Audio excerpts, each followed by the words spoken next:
See more people just join us right now. Thank you very much, my people. Thank you, Timmy Dibe, and many others right there. Jacob Obedient, I can see you. May God bless you, all my people. Thank you very much. Constant, I can see you. Enoma, Nosakare, Madam Helen, I can see you. Charles to Wanshuku, God bless you, every one of you, my people. Seven Girlmed in the building. Thanks for joining us. I appreciate you, everyone. Go. God bless you all. Peggy Modi, I can see you. Didi Anthony. Thank you, my people. Mary Forde, Lady Eugenia in the building. Thank you, voice of the Washman. Thank you for joining us. I appreciate you, Joshua, Obori, and many others. Please help us to press on the like button and help us to share. So let's listen at least for the next 10 minutes before we start our own show here. These guys have resorted to now using Bible to insult the people that is genuinely fighting for a better Nigeria. So it's very it's strange. It's very strange. But let's follow up in the next 10 minutes, then I'll come back to you all, then we'll take it from where we stop. Now God bless you, my people. Thank you so much. I bet me gonna press on the like button. You guys, you need to travel because they bamboozled you guys so much that they believe you pray your life out of sickness. You believe you will pray any small thing in a prayer,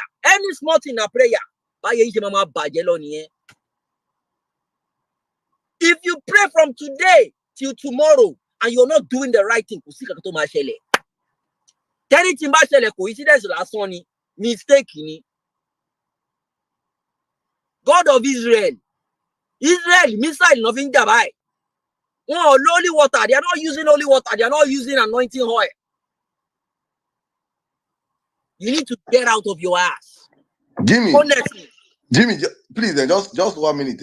See how people. I want you guys to understand something, that in the history of this country, some people have got to the roles of demigods. And I will say this with all due respect to the man himself. I respect the man a lot. Up to now, even though I know that I have not come to know that he does not stand for the people, but he stands for his pocket. I'm talking of Daddy Adeboye. In history, he has made so many statements. He has made so many tweets that he has never deleted. Even when he said in 2015 that IMF, I command you that dollar will fall. That tweet is still up. Because there has never been a time in his life standing on the pulpit that he has been called out, he has been chastised, he has been. I sat down and I remembered when he was in church and he made one prophecy. I tell you people that something will happen, the dollar and naira will rise again. And the church was quiet. He has never in his time experienced when you will tell people a prophecy and people will see it as a lie.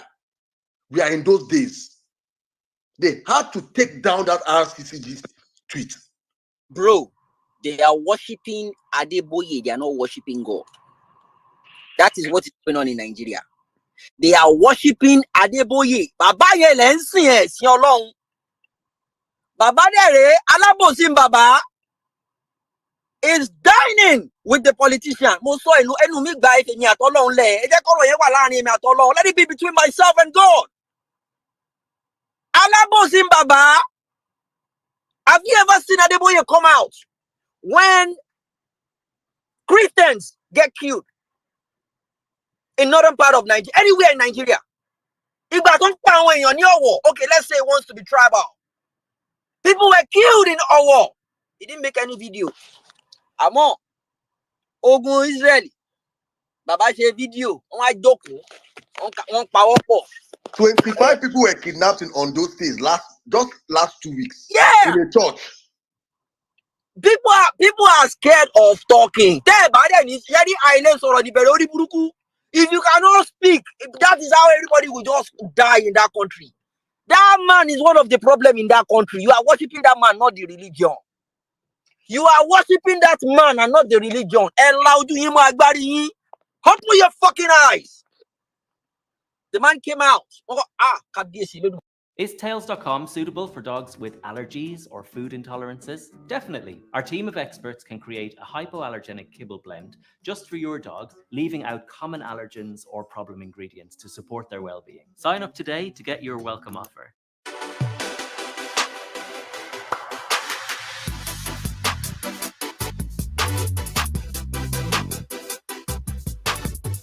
Irrelevant. For Israel, then they give them money, then they go there, then they go do tour there. And Israel, where now they pray for? Hypocrisy. Israel, where now they pray for? You see the ballistic missiles where Israel they take attack. You see the serum where Israel gets. See the defensive weapons where Israel gets.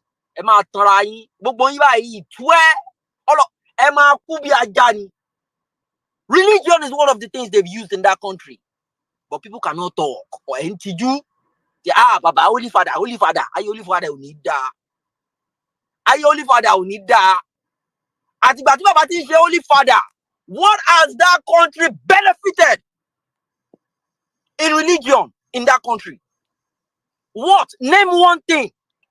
What is the purpose of you have the spiritual power to pull out witches, to pull out anything from anybody in the church? But you don't have the power to speak to God. You eat breakfast, bread and beans with God every morning. You can't tell God the issues we are facing in the country.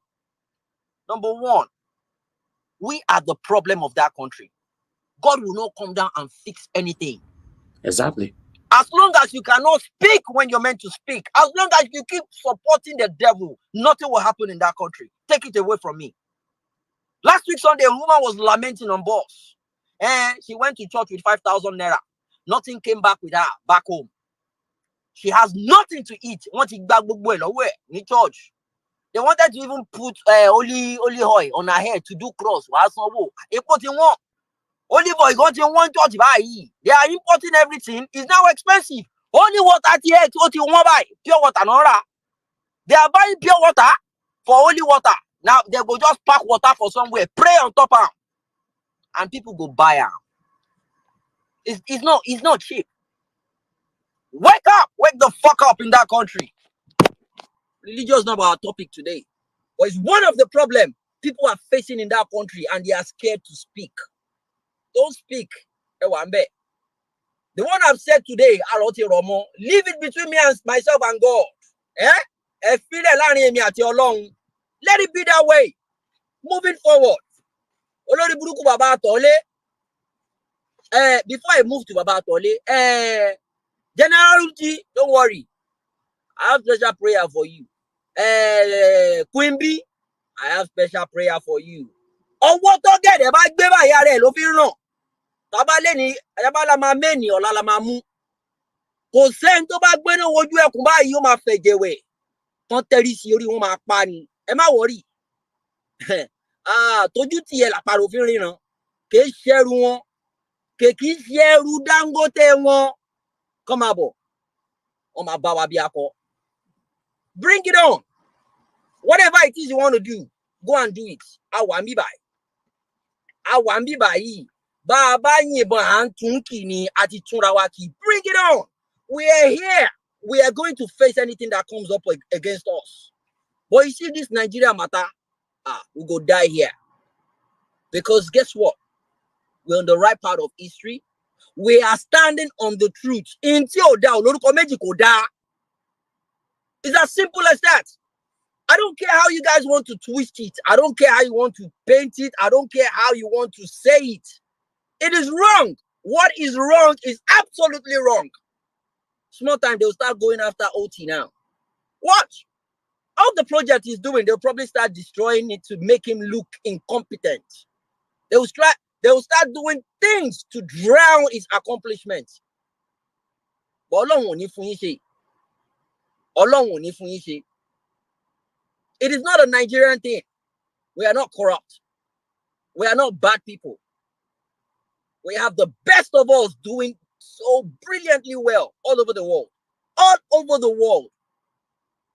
I have friends here in America that they've not even been to church this year. And they are doing fantastically well. Because what? They wake up when the alarm sounds. They need to hit work when they're meant to start work, and they clock out when they're done. No amount of prayer can stop their money from getting into their accounts. If you don't get your ass up and go and work, nothing is going to come into your account. It's as simple as that. You work, you make money. Pray from today to tomorrow. No helper is coming for you. No helper is coming to help you. The church will not speak the truth. Let me tell you that categorically clear. The church will not. They will not speak to the politicians because they are in bed with the politicians. They work hand in hand. If they speak to the politicians, if the economy is good, every Tom, Dick, and Harry, Monday to Friday, they will be going to work. Nobody will be going to midweek services in churches. And if people don't go to church, how are they going to survive? How are they going to survive? The system has made it known that churches, they depend on the people to survive. Otherwise, there is no how they can survive. It's a different ball game entirely in Nigeria. Pull yourself out. We are doing what we are doing here to pull people out psychologically out of poverty, to let you know the right from wrong. But at some point, you need to pull yourself out from this spiritual and religious war. It is a war, in case you don't understand. And I want you to start paying attention. I want you guys to start paying attention that whatever it is you do as a Muslim in Nigeria, how are they doing it in Saudi Arabia? Whatever it is you do as a Christian in Nigeria, how are they doing it in Israel? Do this comparison. I've been seeing a couple of videos flying up and down. Muslims praying on the main road. It will never be seen in Dubai. They will never do. Them go arrest you. They don't do that in Saudi Arabia. They've weaponized poverty. They've weaponized religion. Okay, now according to my own findings, the Bola Tinubu that attended the Chicago school, the person was a female. So meanwhile, the certificate was being forged. If they can dig the truth and know that yes, he is not really the owner of the certificate, then he should be dismissed from the office. So in short, now she just like vacate the office of the president. Yes. Okay, thank you very much. If there is a tangible reason, tangible, how do we call it? Evidence. Evidence, yes, tangible evidence that yes, truly he didn't attend the school, then he should be dismissed from the office. Do you think is Zima capable to be our president with this act? If truly he forged a certificate, that means he's not even supposed to hold any position in Nigeria, not even to talk of president. Okay, thank you very much, sir. Okay. Thank you. That's what they did to Buhari. So people have a correct certificate. There is nothing like any false certificate. Only the issue of the PDP. So now you think all this matter na lie? Na lie. For me, you know. To you? Yes. But you know that Chicago University testified that he did not even attend the school. Are you a witness there? So you sure that you don't believe in this matter? I did not believe. Even the Chicago, I did not believe with that. So Tinubu have attended the school and succeed. So we just okay, how sure are you about this? What to say? I'm very sure now because he wants a senator, a governor, so all these issues did not come out until he become a president. That's what they did to the former president, General Muhammadu Buhari. So you see all these things. So it become a tradition to this country. So if you become a something, at least they will follow you and say you did not do it. Because they are saying it's a female that attended, not male. So for me, in person, so I'm not talking of anybody. Anybody? Yes. In short, you know, you disagree with the motion. And the country is now in a very hard distance. So what do you have to say about this art citizen? Our own worst issue we have now with. I would say maybe. So, are we going to say it's the will of God or what? We just keep it like that. You know, everything as a Muslim, we just take it as a test. Okay. That's how we just keep it like that. You see where I hang myself for them. I said it's the will of God, though. That make us find where we find ourselves or where we find ourselves right now. That is the mentality of our people. That is the height of weaponization. that is going on in Nigeria. You can see that part of Nigeria in the north. Many of them are not even aware of what is happening. You know, many of them are blabbing. They are, I don't know. These politicians, many decades ago, they deliberately weaponized illiteracy, if I may say, illiteracy on so many Nigerians, most especially in the north. Then, when you are uneducated, this is part of the things you get. You know, you cannot be suffering and at the same time you are praising the person that is putting you through the pains and all that. Is really surprising, man. I never seen this kind of thing before. But meanwhile, let me take some quick articles here together. You know, then we can take it from here. You know, I like to quickly take this one here quickly. Please, guys, press on the like button and let's do this. I'm not going to take time with this particular article.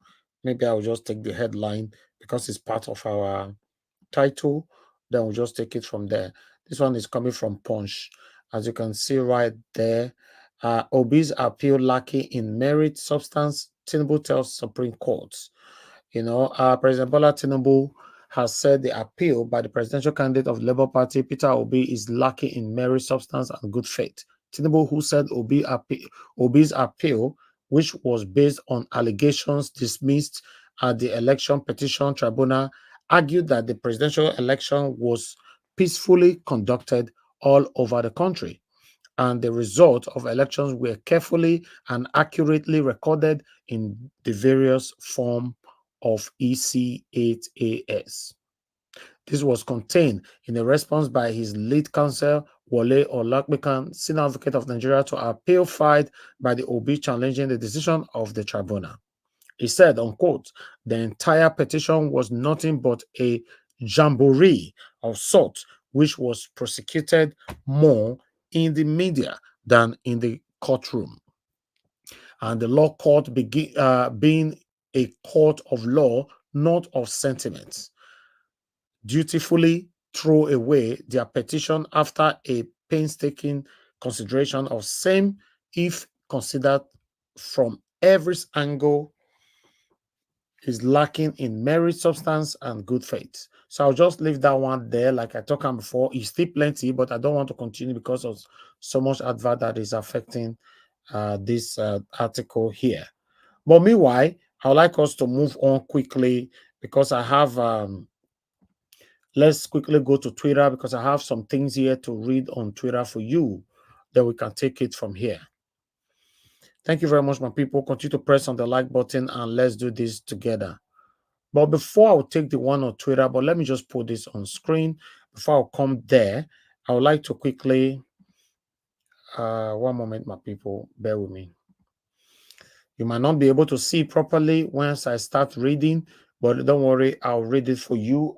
You know, some people, some of them, when they see tiny things, you know, but let's see.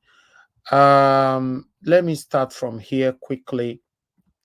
This is what I'm going to be reading for you shortly, but I just want you to see the headline. Then I'll go back to Twitter again to read the full body.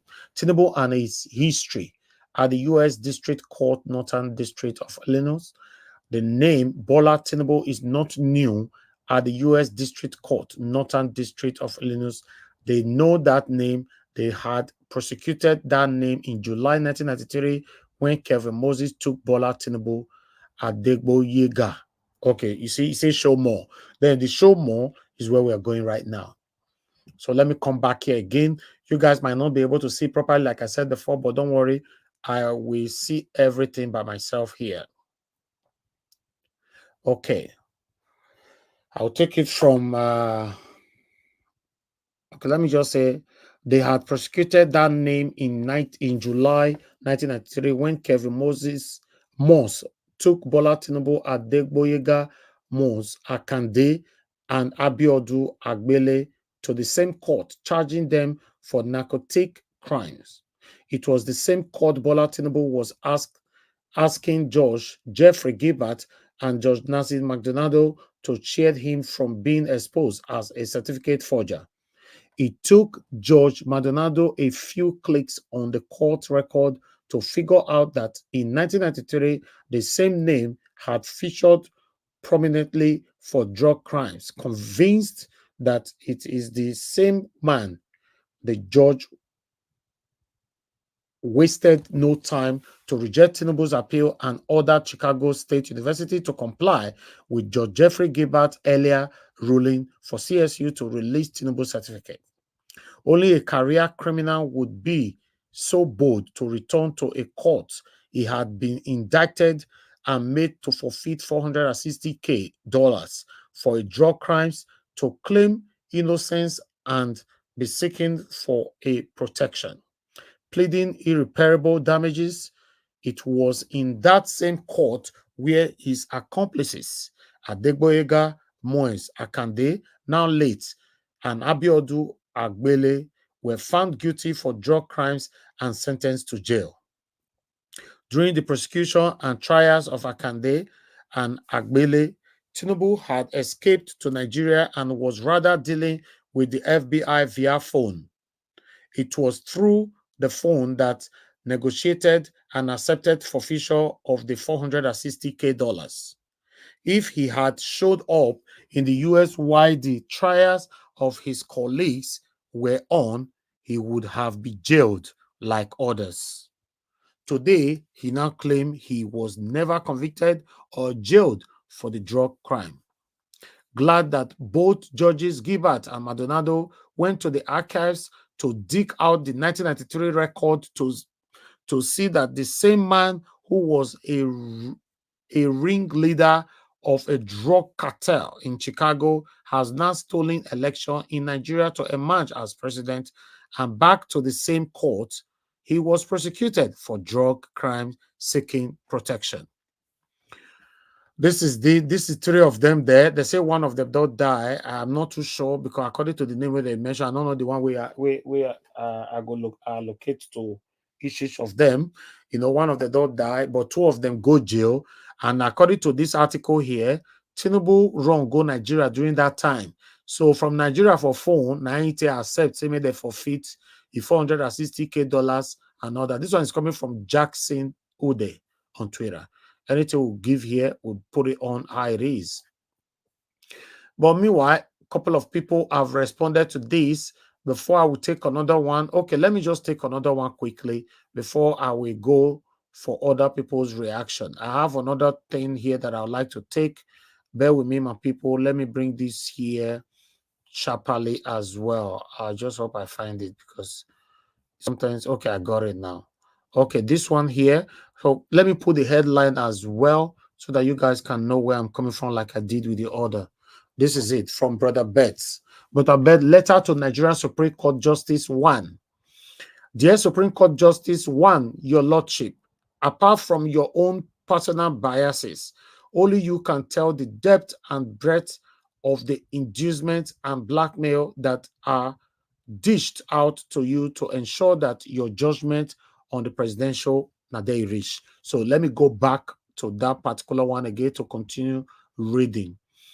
You know, you might not be able to see it properly, like I said, but don't worry. So let me just take it from here.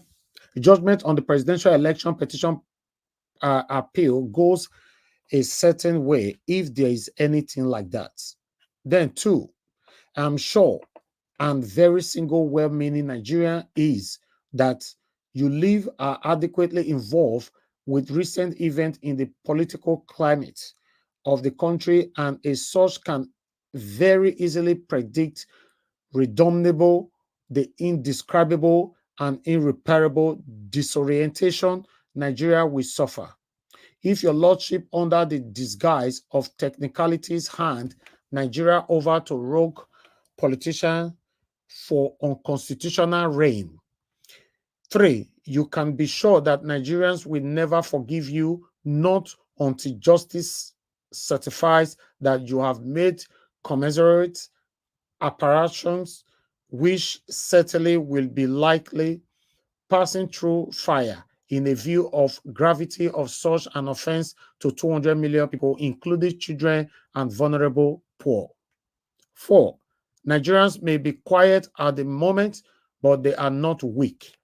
as things are right now with Nigerians both at home and abroad following the conduct of the elections and the truth that are now known without doubt about the personalities and past lives and lies of the candidates, only truth will grant your lordship secured and peaceful life after your ruling on the appeal that have been brought before you. There will be no place on earth that judge who participate in enabling political hooliganism in Nigeria can hide. And there is nowhere anyone who contributed in setting things right with Nigeria will escape notice and celebration. The options are crystal clear and the consequences are not confusing at all. Number 5, with other Nigerians, I wish Lordship the best in your work. So these two articles that I read right now, this one is coming from Brother Betts on Twitter as well, X. Okay, people responded to this. Let me quickly take you there as well. Okay, this is one of the response. Crooks has taken over our country in broad daylight while the supporters keep clapping for the rascality displayed. No worries. What goes around comes around. While I have another reaction from Ken Musaehi, said that is why Judge Maldonado set a trap for the Supreme Court, that the evidence is in your front. Let us see what you can do with it. Then I have another one here from Don Benz. Nigerians must focus more on those who have supported this incredible embarrassment to Nigeria.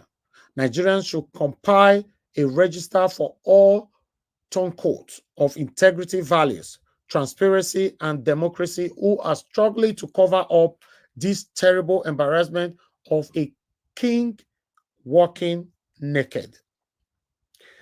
Why the last one here? The mouthpiece. He said, to think this is the man some young folks in Nigeria call strategist and look up to as mentor is a sign the political future of Nigeria is gloomy and uncertain.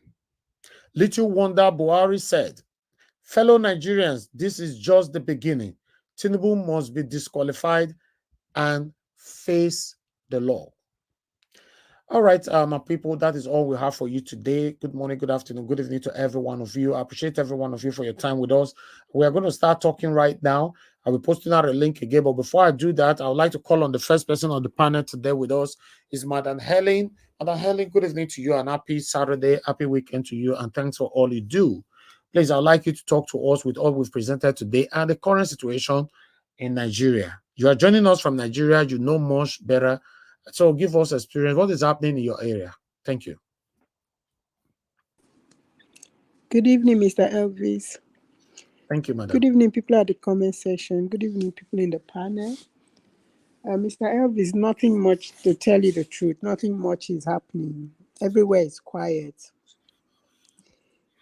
Everywhere is very quiet, and it's very alarming. It's as if these people, they've used the media to maybe cast some sort of illusion or some sort of deceit by pushing a narrative that is not true, so that right now a lot of people are just like, let's just move on. However, Nigerians, they feel no matter how tough the situation is, they'll find a way to survive.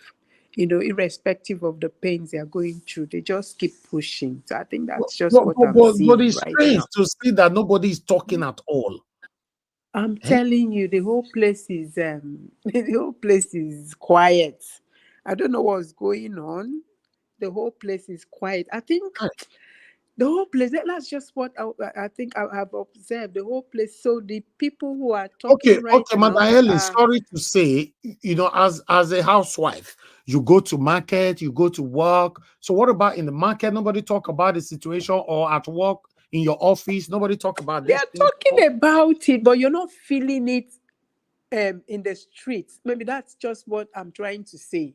They are talking. The people are talking in place of in the market. People gather. That's what they are talking about. But no, I mean, talk, and no, this thing is no evidence of you know, pushing to say no, we don't want to accept this. I think they talk about it, but somehow they are also falling back to say, well, let's just see how we push through and survive this. Maybe you hear some people say, let's just see how we'll survive it another 8 years. Possibly, if God help us, we'll now have somebody that will, how do you survive this the next 8 years? It's scary. But this young man, Jimmy, he every time he talks, he appeals, to my core soul. I mean, that's one of the people that, speaks truth, and, he just nails it and does not know how to color it. I really appreciate him for it. I think that's just one of another person that I listen to when you bring him up here, and he's talking, and you're like, okay, at least thank God that you still have Nigerians who are able to appreciate, truth, and who still have some sort of moral, content in them, who still remember what their parents may have instilled in them when growing up as Nigerians. Because somehow, okay, I was watching the one that you just showcased. You see the line of people, you see what they are saying. They are suffering, but they are just sitting in the fence. Okay, if that's what it is, then that's what it is. You know, if that's what it is, see the narrative that they've sold, and then these people are bought into. If he could do what he did in Lagos, but they don't even know that Lagos thing is an illusion. There was absolutely nothing that was done, but they've been able to sell that narrative, and these people are buying into it. And these are young men these are young men who may not really have much, who do not have any future, honestly. It's a sad situation. You see it every day. When you come out, you see it every day. And when you come out, the things prevailing, information that you get on the street is either one person is buying one person, or a child is, buying parents to use and make money. That's the trend now. That's just what's happening. So it's really, really sad. It's really, really sad. That's why, I still come to this place, because I want to hear the truth. I want to be sure that I'm not the only person that has possibly lost it. Maybe I'm the one who is actually operating under that smoke screen, because I told you how a young man told me that I should move on, that this thing is not worth bothering my head for, before I go and have hypertension. And that, look at the people that you're fighting for, see how they behave on the street. They are not even bothered. You understand me? So when people like you, like this, keep pushing, it gladdens my heart. It gives me hope. It gives me, something to look forward to, irrespective of what's happening around me. When I hear people like Mr. CM, when I hear Alex, when I hear a lot of Madam Rita, Omoye, and the rest, when I hear them speak, there's some sort of hope. But I think, a lot of these other people do not have the opportunity to listen to things like this. So even when you try to share, this information, it doesn't really get to them. Because like in the north, I think they're not even aware of what's going on. And some people are busy selling them lies, so you don't expect much. You see those tiny radios that they carry on their ear, I don't think most times that the information they are getting is even from Nigeria. So when they get that information, where they get it from also plays a major role in conditioning their mind. How can somebody be in such abject poverty? You every day you wake up, you just go and gather at the gate of a big man just to give you crumbs for that day, and you're satisfied. Is it not scary? You're satisfied. You're not asking questions. Why do I come here to get crumbs? Why is it the only one that can give me that? Why can't I also be the person to give out to others? You understand me? So it's like you said, it's a weapon that have been used for such a long time to capture a lot of young people are are in limbo. They don't know how to move forward. They don't know how to come out of where they are. So that's why, a lot of them also take the easy way out, of, making this money. They go into all sort of shady deals. And when they are, when these same politicians, take note of them, they come and then they make some sort of offer that they can't refuse. Why? Because they want to see how they can put food on the table of possibly their family members, maybe their aged parents, or, so they just want to see how they can make a change. So these people have captured this, country for a long time, and they intend to, if we don't say no, they intend to still continue like this because of the narrative they are selling. Can imagine somebody, who comes out to say, look, you understand, Nigerians are clamoring both in and outside. We are being called also, we are being accused, we are being called all sort of names. But I think it will make it to go a long way if you come out as the number one person to address your city, your citizenry, to address your people, clear this air. And some other person sits in the media house and said he's trying to pursue a career in evangelism. Who does that? Who does that? And this is supposed to be somebody who is not supposed to be biased in his analysis. And then he calls him all sort of names and said he's seeking for cheap popularity. Who does that? Who does that? Will you speak like that to any other person? If not, because this one is, the person that you feel you can toy on and then go scot-free. You wouldn't dare. Like Jimmy said, he wouldn't dare. He will not dare. But I thank God, because you see, this thing is on record. Tomorrow, when the same person comes out and says otherwise, Nigerians will call it up and tell him, this is what you said. How dare you even, try to change the narrative? Were you doing that because of just personal selfish interest? And now you're coming to change. And then, like, also, I heard somebody, Araka said, don't forget that, this thing has not ended. The table can turn. The table can change. If it changes and is not what you're expecting, where will you hide your face? Will you be able to open your mouth to speak again? People should have caution.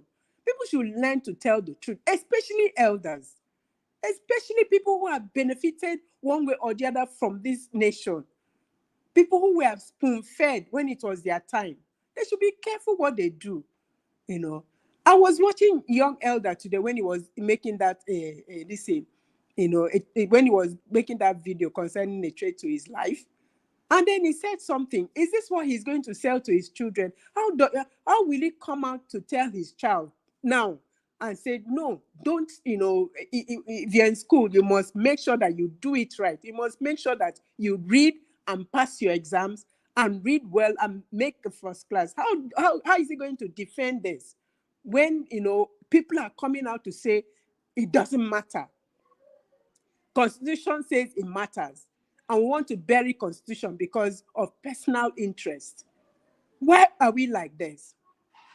Why are we like this? What happened to the morals? What happened to the values? Where did we throw it to?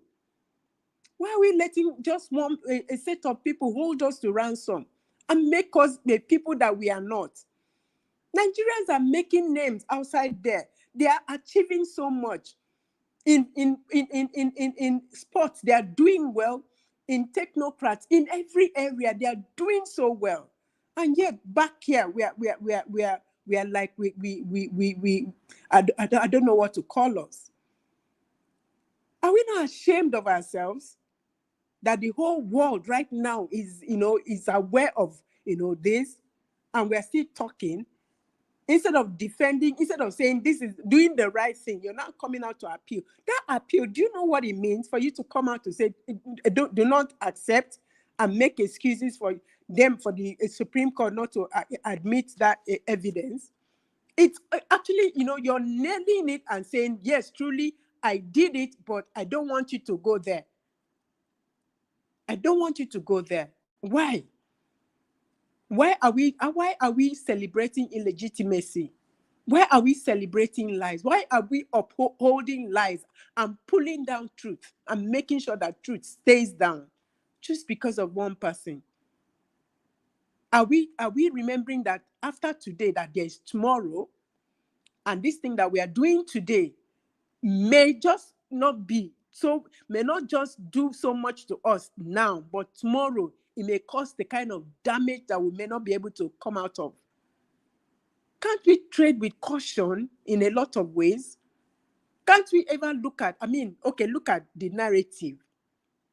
Now you have, a certificate that you refuse to go and pick. Somebody said, okay, since you went to the school, and these people said, we have the certificate, what stops you? Just walk in there and collect your certificate. They say they have the original. You attended, fine. Go apply for it to be sent to you so that you can say, okay, sorry, I made, maybe because of one thing or the other, I did not post this one. I did not bring this one, but now I have it. So why can't you call for that one? Since that one is there, we're all shouting, everybody attended school. Who said nobody is arguing that it attended or it did not attend? What the argument is that there's a particular one that you submitted that is forged. So why won't you go and call up for the original one? Because they say they have it there. Call for it. Apply for it. If it is replacement, apply for the replacement. Because they said you've never done so. You've never applied for any form of replacement. Since you lost the one that you had before, God knows where that one came from. You understand? So apply for this one or walk in there. In fact, not even apply. Walk.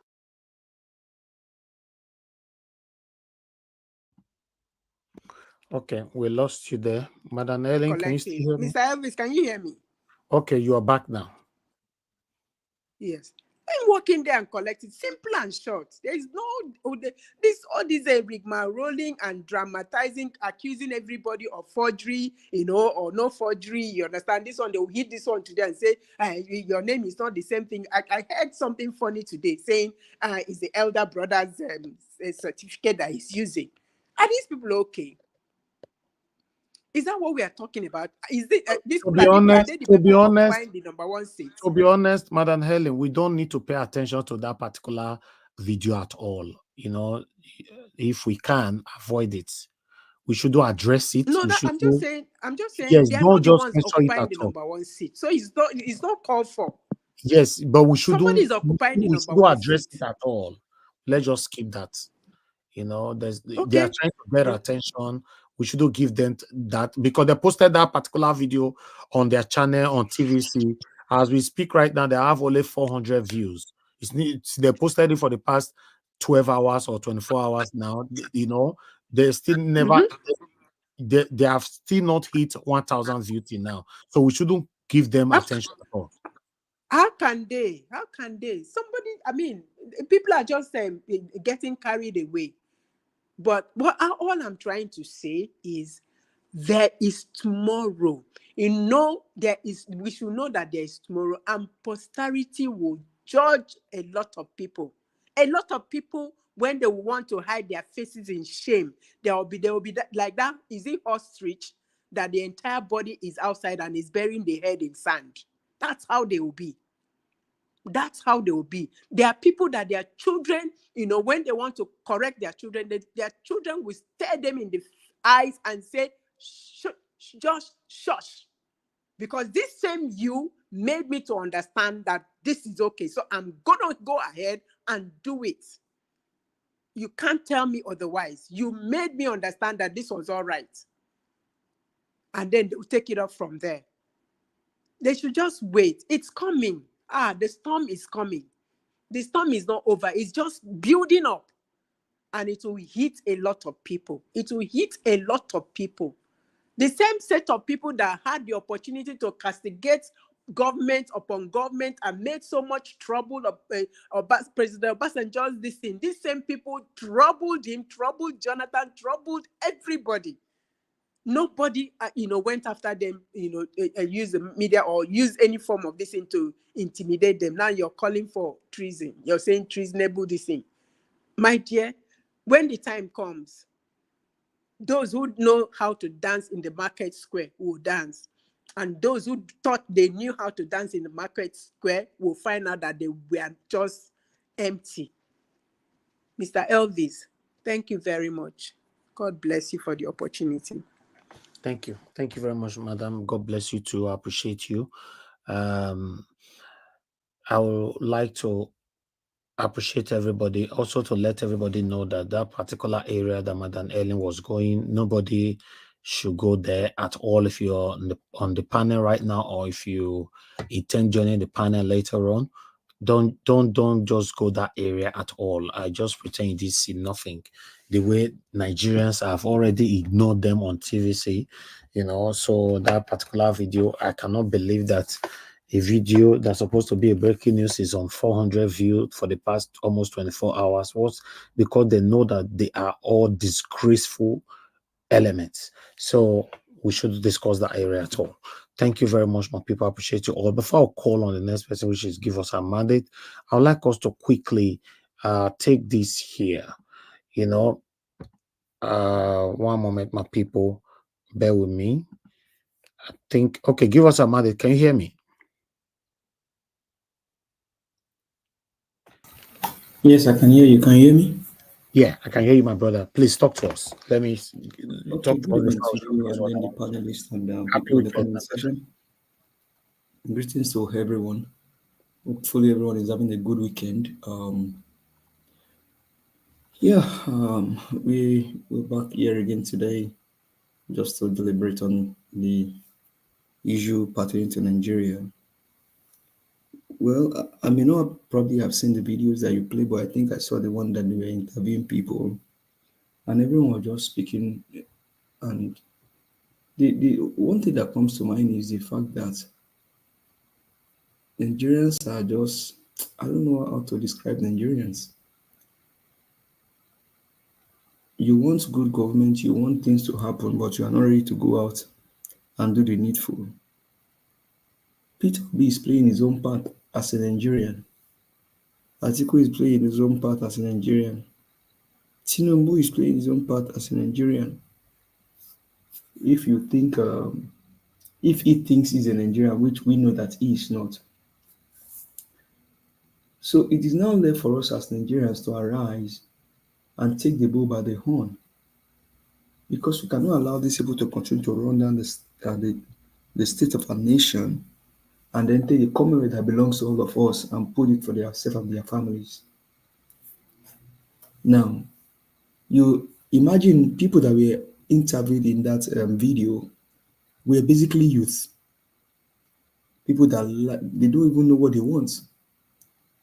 You could hear what they were saying, it just make no sense. That this, some people are just, they just there and I just accept the status quo that, oh, that's how it used to be. With all of the evidences that you see from Chicago State University, somebody is still saying, yo, nah, so it be. And so that's why we need to continue to speak, because we know that Bola Tinubu did not win the election. Peter Obi won his election. Even Atiku himself knew that he did not win the election. Peter Obi won the election, and that is the man that the old people want. And why should that be a problem? It should not be a problem. Now, coming to Tinubu appealing, asking the Supreme Court to dismiss Peter Obi's appeal because he has substance. Hey, Tinubu, when did you become a lawyer? Because the last time I checked, you are a drug baron. And even up until now, you are still a drug baron, certificate forger, a pager, the one that paged. So when did you become a lawyer that you are saying that Peter Obi's case lacks merit? Tinubu, Wole law, enter house. The lie wey you tell don't do. And if you never do you, go tell your wife and your children, go and your grandchildren, they continue to tell them lie. You are one of the, I don't know how to describe you as a human being, Tinubu. I don't even get name for yourself. Because all the names there, people don't exhaust them. Now only you want to be certificate forger, only you want to be thief, only you want to be the one you go send people to go pipe people. Wicked man, enter house. Peter Obi's appeal does not lack any merit. There are substances in what Peter Obi turned in. The Abuja is there, double nomination is there, forfeiture is there. Even now, you don't discover say you be woman, all of a sudden you don't become woman. Tinubu, when you come become woman now, you will not tell people say you be woman before. People can't go dig, come find and say, this man said, who they when they talk about say, now woman no. Tifunumbu, Tifun Laurent, enter us, my friend. You are not my friend. I cannot regard you as one. So for me, it's just a way to just maybe to be in the eyes of the public. You just want to say something. How can you say Obi's appeal lacks merit? Are you the one you're appealing to? Let Adiwola do his job, and he must do it well. Because you, Tinubu, say you know win the election. You know it. Say you know win them. They rig the election for you. But that person will rig them. No worry. All of them will go jail. You go talk out things they happen. What a wicked man. Honestly, every day I think about this guy, I just wonder the kind of creature this guy is. Career criminal. Wicked man. Because of it now, the whole country is just some people don't even know what they define. They don't even understand their life anymore. Because you drug baron, you don't ruin their lives. Don't destroy so many people. So for me, Peter Obi has done a good job by going to the Supreme Court. He has a case. The tribunal, I don't know how many of you know that the tribunal did not even inspect any of Peter Obi's evidence that he brought to court. They did not even expect they didn't inspect those evidences. They just ruled based on assumption and what was written for them. Peter Obi has a good case, but the tribunal did not read the case. They didn't even look at his evidence. What a country. What a people. What a nation. It's just sad that we can still be here talking about this whole thing after how many months now that the election is over. And so people are still bent on legitimizing this illegitimate president. Trying to legitimize forgery. Forgery. Tinubu now forger. All of you will be saying now the supporter. Tinubu now certificate forger. He forged his certificate and I see open eye they support this man. Make our country they continue to destroy because one Amoda want to become president. What kind of wickedness will they do, APC members and whoever they support you now?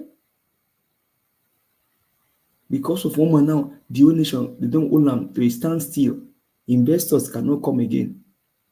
I was in a space, I did one space earlier. One man they talk for there say Nigerian guys where they did in oil and gas, they went to Dubai for one conference. When time come reach for them to sign MOU now, memorandum of understanding. The guy said they snub Nigerian businessmen. Why? Because that same day when Chicago State University they had announced Tinubu issue. Now that same day, another thing they hold for Dubai. And so when Nigerian businessmen approach those guys for the signing, they said no.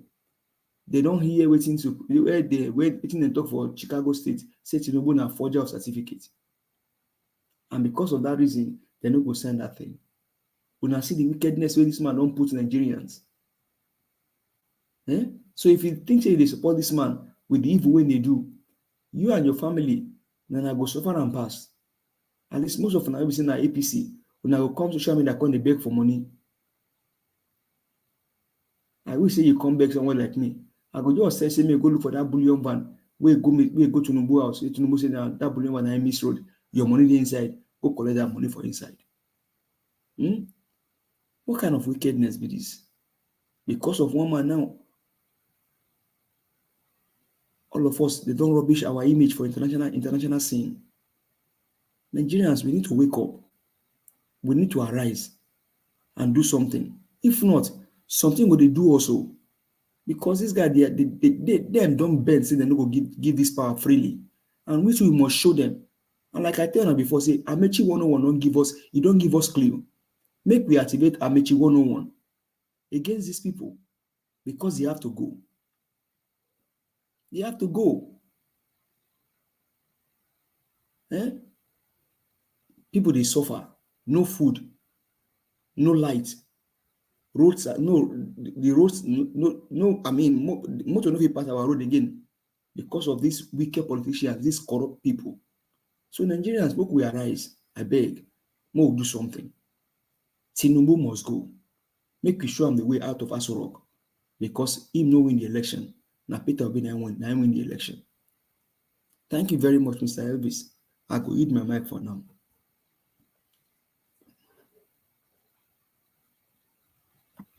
All Mr. right. Elvis, are you there? Thank you, my lovely brother. Give us a mandate. Thank you for your submission. Yeah, it's obvious that he did not win the election. Everybody knows this. Even the APC people that is fighting, and everybody, including the judiciary, everybody knows that Tinubu not win the election. But I don't understand what they are trying to do. You know, say if they lie one lie, because of their career criminal, him a liar. So all of the follower, if they tell one lie, then go look for about 10 lies to cover one lie. So they just use that lie, they confuse Nigerians. They confuse Nigerians. Don't say they convince them, then they confuse Nigerians. But whether they like them or not, we really don't know. Say Tinubu no win the election. Tinubu forged certificate. Tinubu na drug dealer. And he ring the election. And he ring the election too.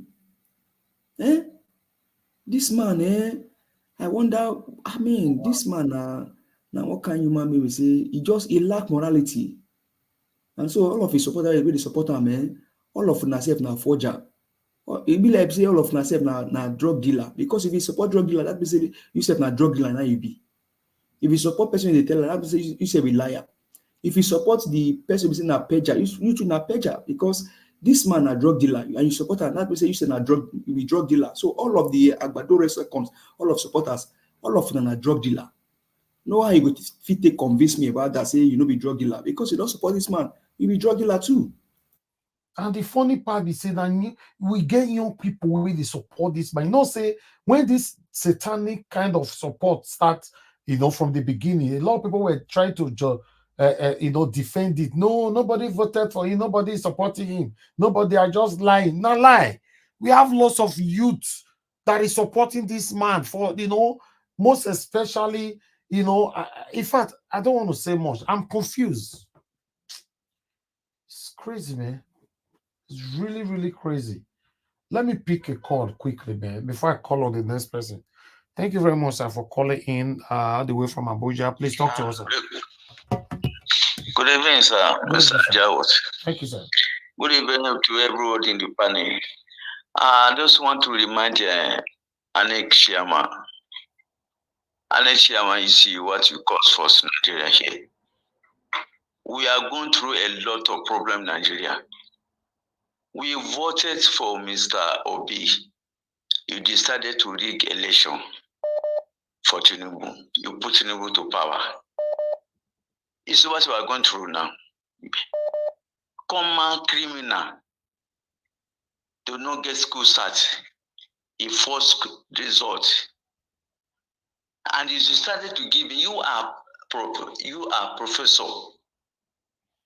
You let common criminal use you.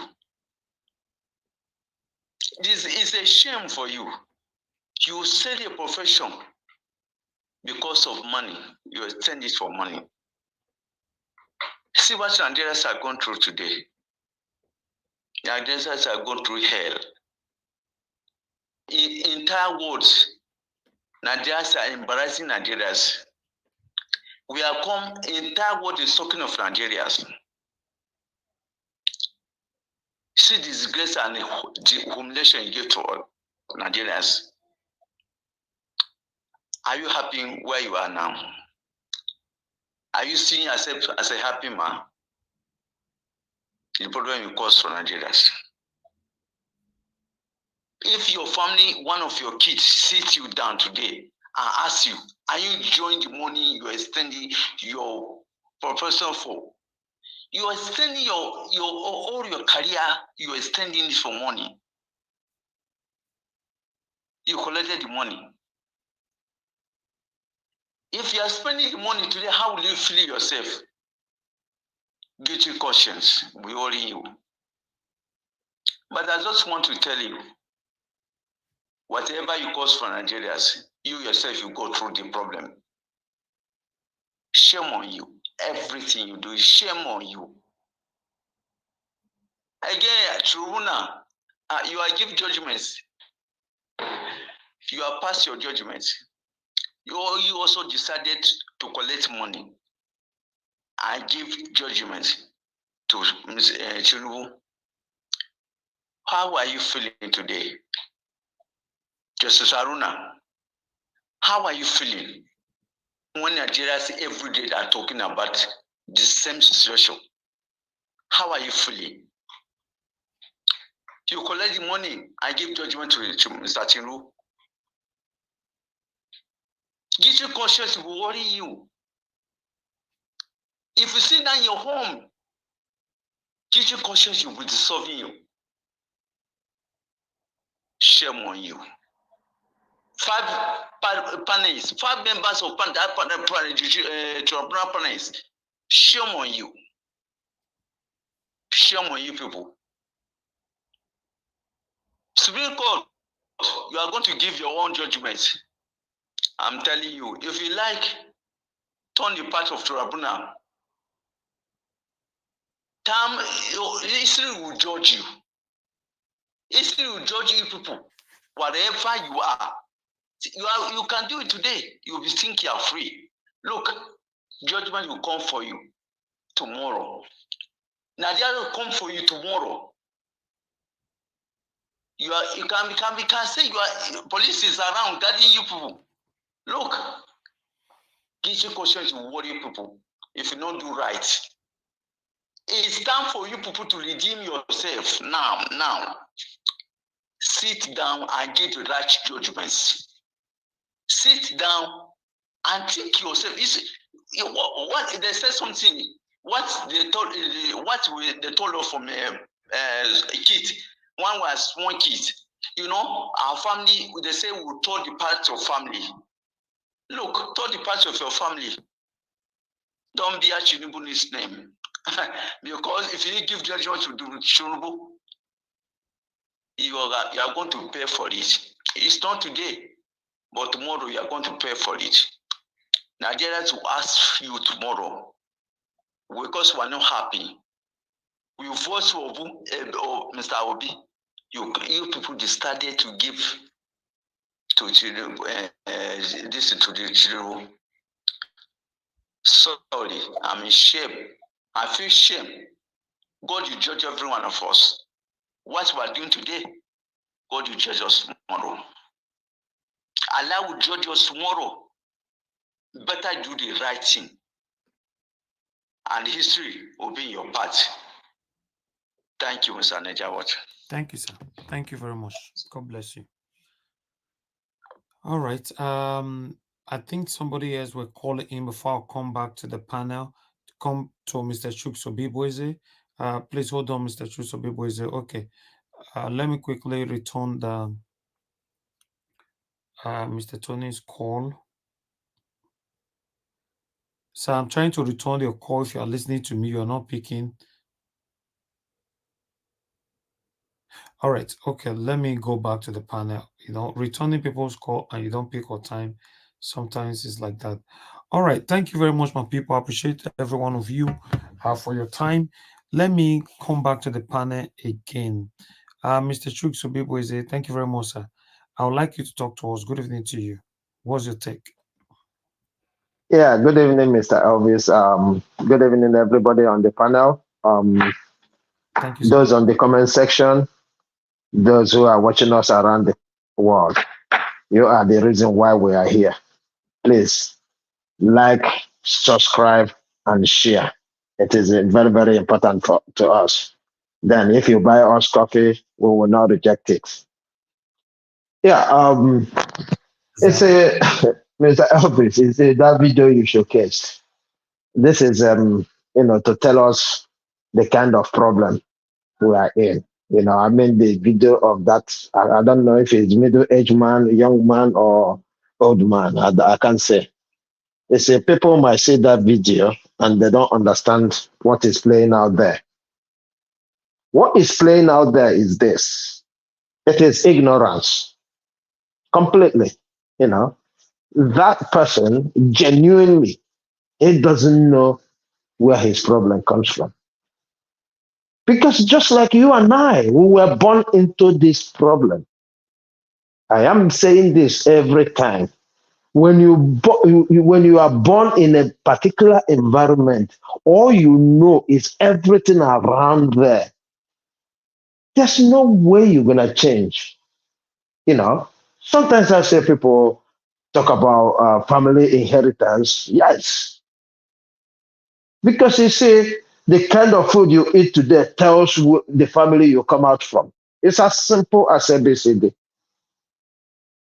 Because if they never see McDonald's, why would McDonald's be hungering him?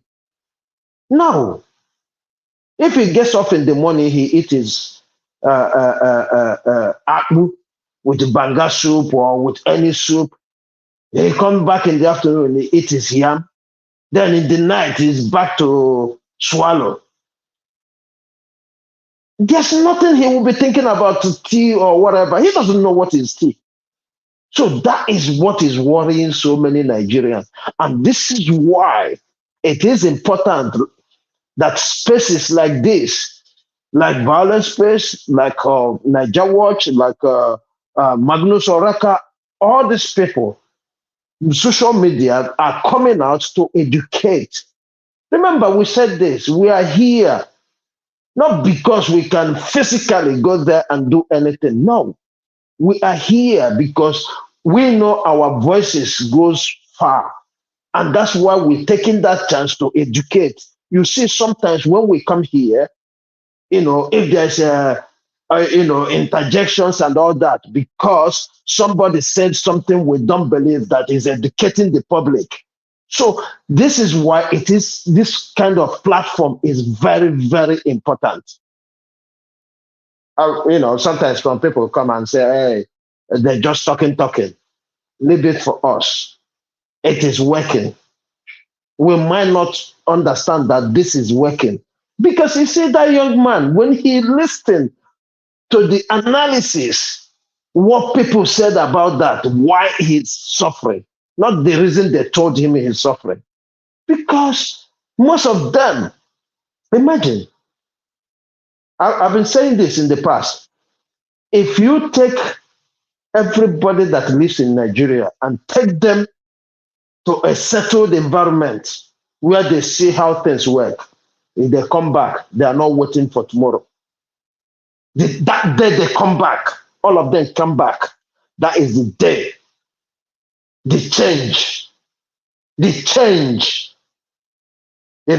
Because if I say revolution, they might misunderstand me.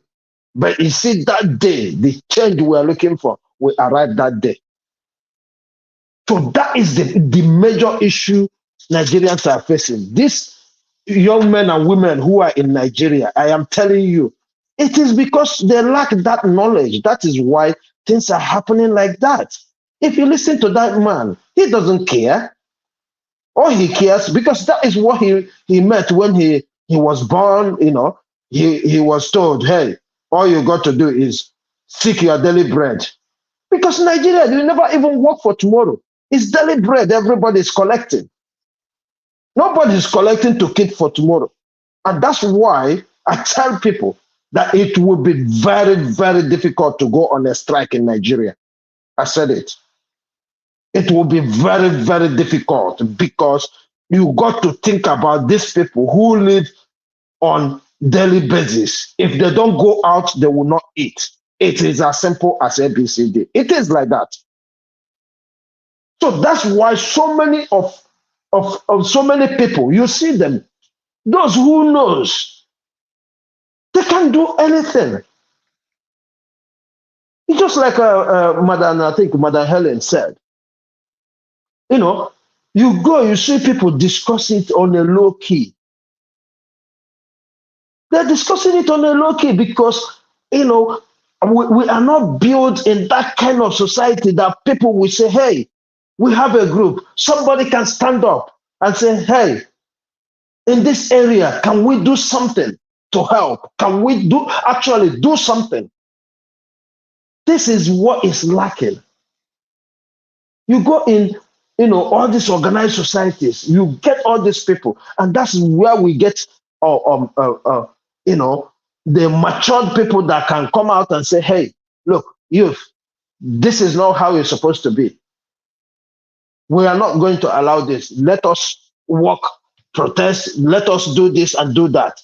That is the society that works. But in Nigeria, so many, even all these governmental NGOs that should be taking care of this, they are even chasing them away. They are chasing them away. That's why we can see some of them, Sarap or whatever. They come out, oh, you cannot do this, federal government. Within 1 minute, federal government is doing that and nothing happens. Nothing happens. Because even if you call them to mobilize people, they're going to fail. They can't. They can't mobilize people because hunger. The people are living day by day. This is what is going on. Like all those setup and co was established to checkmate all excesses of all these people. But how can they do that? They can't do that. It is difficult for them to do it because they don't have the food to feed the people that will support them in doing that. So that is the problem. We need to find how we gonna get our people out of those kind of thinking. Because even these places we are living today, so many people suffered for it. So many people fought for it. And it's this kind of things that are happening now that was happening then. But because they were so organized then, they were so informed. And, you know, in a way, they have jobs. Because the biggest thing that is, you know, killing the morals of everybody in Nigeria is lack of job. When you have job, you are independent. You can do what you want. Who else is going to take this consequence? It is you. Send you. But most people don't have job already. So how can you mobilize them? It is difficult. But that is why we're here. We got to do it. We seriously got to do it. Nigeria, if we leave Nigeria for Akwado and his men, we see them backing. Thank God, Mr. Elvis. Thank you for your wisdom for saying, hey, we don't need to talk about these people here. Because they are finished. They're just looking for where to hold hand, to be relevant, so that people still speak about them in a good reason. Because once you talk about those nonsense they are spitting there, you are talking about them in this thing. Even the man who is going around, he has agreed that they might be paying him in future. He has agreed. So those are the kind of things we don't need to talk about. We don't need them. You know. So I'll go quickly to Aguado appealing to Supreme Court, not to listen to the prayers of PDP and the Labour Party. Well, I mean, this is their right. They can do that. It is their right. So whatever they like, let them tell the Supreme Court. The fact is, we don't have confidence in Supreme Court. That is the main thing. What they said to the Supreme Court and how they beg him and how they said this, it's normal. It's normal court this thing. That's why it's called prayers. That's why it's called prayers. So it is normal. They come out there to do what to say what they said. But our main issue is not how they present themselves or how they want to defend themselves. Our issue is that the Supreme Court or the judicial system has a big problem. And I can say it boldly. Because during the time of appeal court, we see how they messed up everything. We've seen it. It doesn't matter. The appeal court shows a lawyer coming out to say, if you own a foreign passport, once it expires, your identity expires. So it's not that kind of court we're talking about. We are focusing on the reality. If they like, let them say anything, because whatever they said, the court is not even going to look at what they say or what we said, except that they want to do. Like our brother who calls from Abuja said, check your conscience. If you don't have conscience, I don't have to give you one. But remember, whatever happens in Nigeria will touch you and I. It doesn't matter. It doesn't matter your class. It doesn't matter how big or how rich you are. If anything happened to Nigeria, it will go wrong. But brothers and sisters, all obedience, don't give up. Let us fight till the end, because I'm sure we will get victory. But the victory might not be the way we expect it. So let us keep on fighting. I yield here, Mr. Elvis. Thank you. Thank you, Mr. Chuks Obeboeze. God bless you, sir. Thanks for your submission.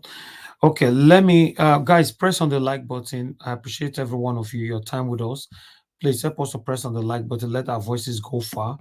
I'll call on Madam Busy Brains. Madam Busy Brains, thank you very much for joining us today. Happy weekend to you. Good evening to you. Please talk to us.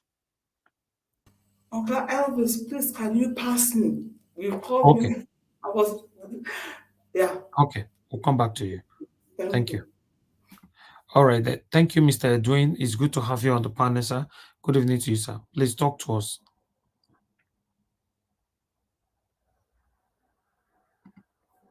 Mr. Edwin, are you there? All right, Mr. Edwin, you are not there. Hello, good evening, Niger Watch. Thank you very much, sir. Thank you, sir. How is everything?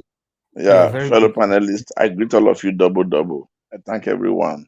I got you to be good. Thank you very much for your submission. I just want to pass a very short message to the Supreme Court, if I'm allowed, Niger Watch. Now, from the meeting you people had this afternoon, allegedly, you, the Supreme Court justices, now you've all have agreed that you, the judges, are going to get $15,000 each, and with other mouth-watering benefit that will come later, allegedly. And 4 of you that has agreed to vote in for Tinubu have agreed to also bring in the other 3 judges along to make it 7 judges as a roll of all voting for Tinubu.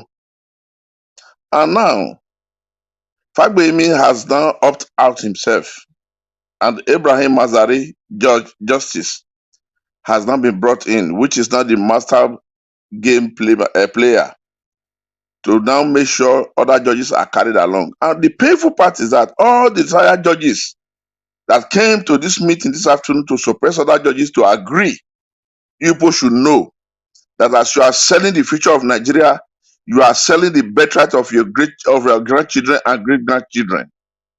And it will never be well with any of you that participated in this meeting this afternoon that decided to now seize Nigeria and seize it beyond.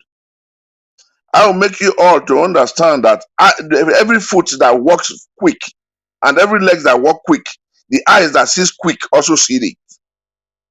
Now you people have hold on that meeting. You've concluded, and $15 million. I don't know what it will be for your entirety, your generation, your great grandchildren. I wonder how much you're going to save for them.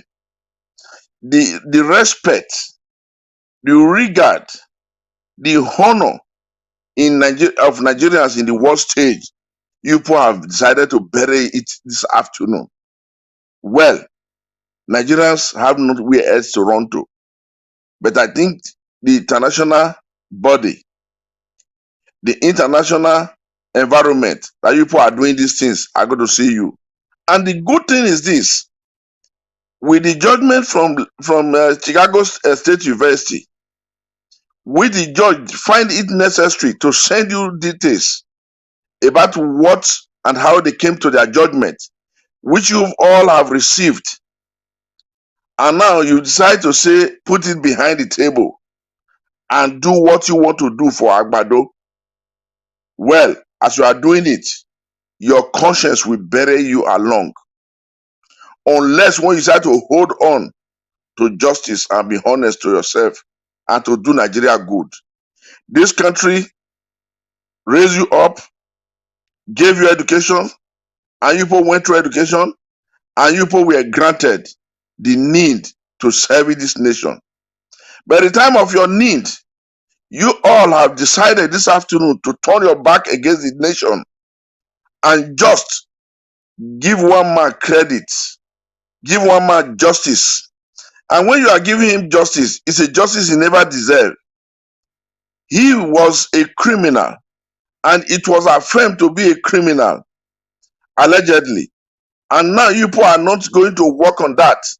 And some of you even raised the motion in your meeting that what happened in America is in America boundary and not in Nigeria. Those retired judges that convince you to say Nigeria is Nigeria, America is America, I want you all to know this thing is the birthright of your children you've all showed this afternoon. It will never be well with those that has been part of this thing. For the benefit of every Nigerian that you try to put in a total disarray, it will never go well with you all. And you, Abraham Mazari, justice, they've brought you now to come and play the last game and convince the military judges to play along this afternoon. Justice Mazari, mind you, you are a Muslim judging and lying to the fate of man and before God, your Allah, is boko, is haram, and is not allowed. But you, in the name of money, I wonder what $50 million will give every one of you that has been voted in. So I just want you people to know that Nigerians, the obedient, they have eyes to the ground, they have ears to hear, and they have mouth to speak up. Next week, you are going to announce those that will be on bench. We are waiting patiently. But for you, for today and tomorrow, and for your generation to come, they will pay endlessly. And nobody from your generation will ever grow to know peace and to get justice in Nigeria. It shall be a curse that you put as a speck upon them and your great grandchildren. So shall it be with you people. Nigeria, what I eat.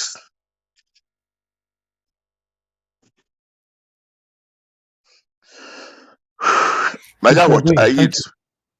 thank you very much, Mr. Edwin. Thank you, sir, for your submission. Let me take a call before I come back to other people. Thank you very much. Love of God is my strength. Thanks for calling in, madam. Good evening to you. Talk to us.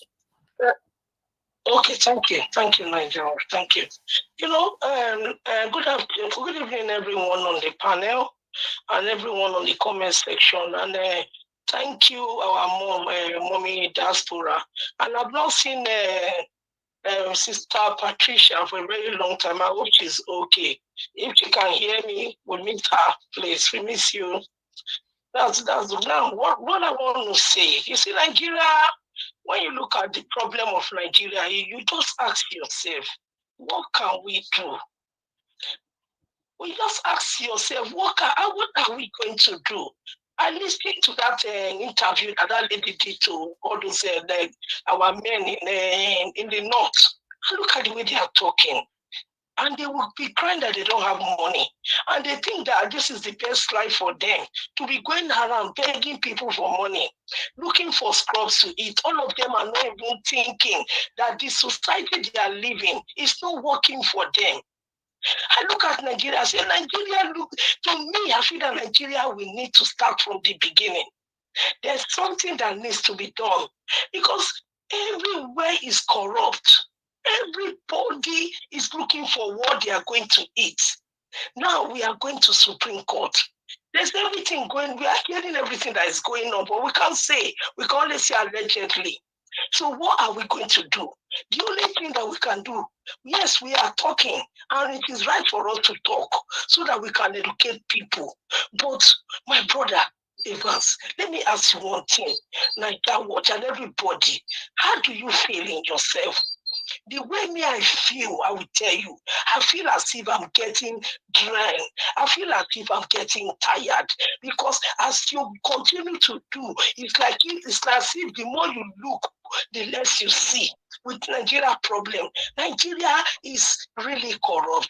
Now everybody's looking for how they are going to get their own money because of the ones that they did in the appeal courts. They've taken the money and they've escaped. So they don't say, oh, if those one too can take their money, let us also take our own money and go. For me, I will tell you the truth. All my brothers and sisters here, I'm not looking at the Supreme Court.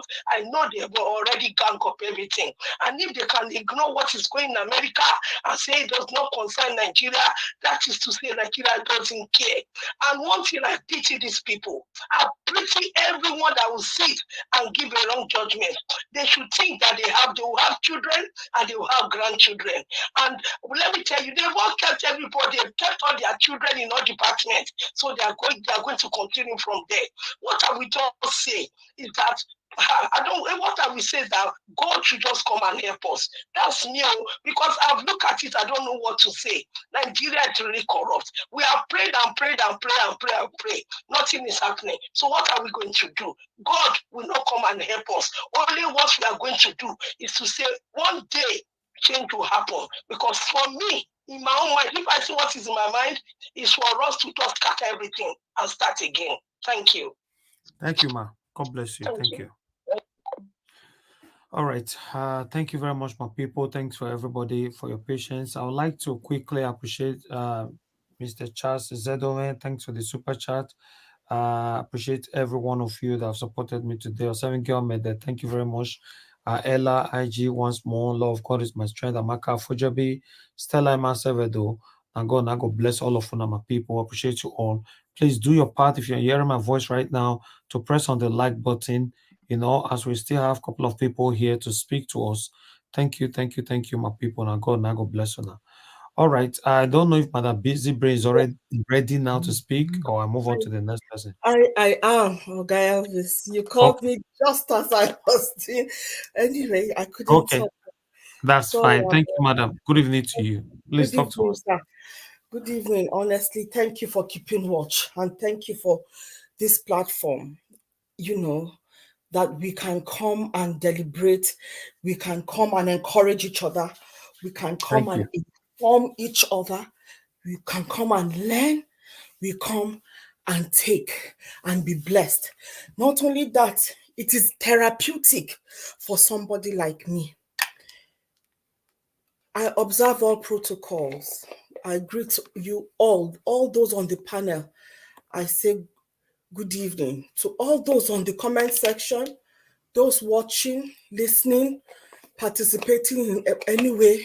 I say good evening to you all. And to all those who have sown their seed this afternoon or evening or morning, whatever the time is, to you, may you never run dry. Where you have pulled that token to bless this work of God that Mr. Elvis is doing, may your pocket never run dry. And may all those who are in this fight for real, I ask that God will give us wisdom on how to go about this fight. Because it is not, I want to just encourage us. I heard voices of people like the lady that just called Love of God. I understand exactly her feeling. It's like everywhere you turn, every stone you turn, there is a corrupt person in the corner. They have instituted their own, they have placed their own corrupt, demonic servant, slave to carry the baton for them. But let us not be perturbed. I'm going to use, I draw my strength from my faith. And I'm going to say this. As many as we think are corrupt, those that are not corrupt, or those that have the moral compass, or those that have the spirit of good in them, are more in number. But unfortunately, they are not ones that speak out. They are quiet. They are afraid. They have no courage. We are here to talk and to give them courage. And to say, even if they don't come out, for those that are feeling discouraged, the few that have come out will be the battle axe that will fight this fight. Because God does not need an army. I think it was Gideon who was going to war. He carried thousands or millions of his men to go to war with the enemy, who was also carrying millions of men to fight against the people, the children of Israel. But what happened? God brought down the number of the people that were going to war to only 300. 300 men defeated millions. So those whose heart is willing, who have courage, I keep saying, we need to have courage. In this fight, it is not, you cannot go into it without fear. Yes, there is fear of uncertainty. There is fear of what will happen to me if I speak up, if I go out, if I do this. What will happen to my children, to my daily bread? What will happen? The people will call me names. It is time we block those fear, regardless, and step out in faith. It is that faith. They say faith is an active verb. It's a doing word. You cannot just sit down and say, God, come, deliver me, help me. You have to go and fight. We are saying we are looking at Israel every time. Israel, oh, the birthplace of Jesus. But we've seen Israel, since its inception, they have always fought war. Those of you who are crippled with the fact that Christian, you be quiet. You are crippled with that knowledge. The person who God called after my own heart is David. And no king fought battle as much as David. David fought. He by a lot of people in order for him to survive and to sustain and to remain in his faith and in his calling and in his belief, to fight for his future, for his generation. He had to go to the battlefront and fight. We sit down and we are asking, oh, let God, let one of the people that Oga Elvis showed us, that God will deliver us. How will he deliver you when he is giving you 2 arms, 2 legs, a mind? How will he deliver you? He's giving you everything to go. Step out in faith. Be courageous, my people. It is not going to be without bloodshed. Somebody will buy. We are buying already. People are buying already. One chance, people are taking their own. Boko Haram are taking their own. Hunger is taking their own. People that are going to shrine are taking their own. It's just because they've not come to your turn yet. Your turn is coming. Your turn is coming. Sit down in that your house and say, God will come. Sit down, let the team come and meet you. Instead of you to fight it face to face. The evil that we run away from today, we will live to fight it tomorrow. Why do you think that we are where we are today? It is because good men like you sat behind and let the evil men to take it. They sat behind for so long and said, God will do it. God will do it. God will judge. God will this. Leaving the work that God has given you to do in the hands of the evil and the corrupt. That is why we are where we are today. That is why this man has been able to amass 15 million. 15 million to give to each judge. $15 million, not naira, to give to each judge of the Supreme Court. Because when we were supposed to speak out, do the needful, we left it for only one man to do the fight. May his soul rest in peace, Gani Fawehinmi.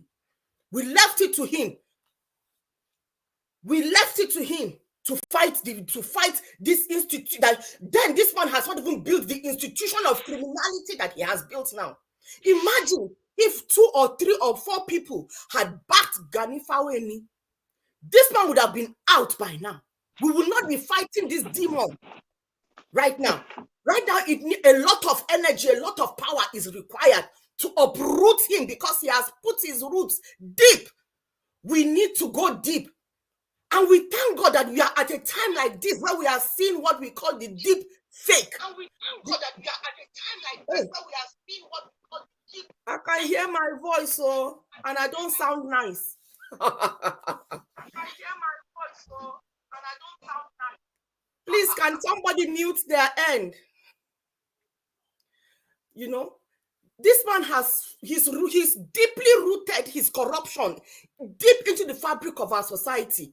So before we will need to take it out, it is not as when Gani Fawehinmi was fighting him, where he can just use one machete and uproot him. Now we need a bulldozer to go deep and pull it out.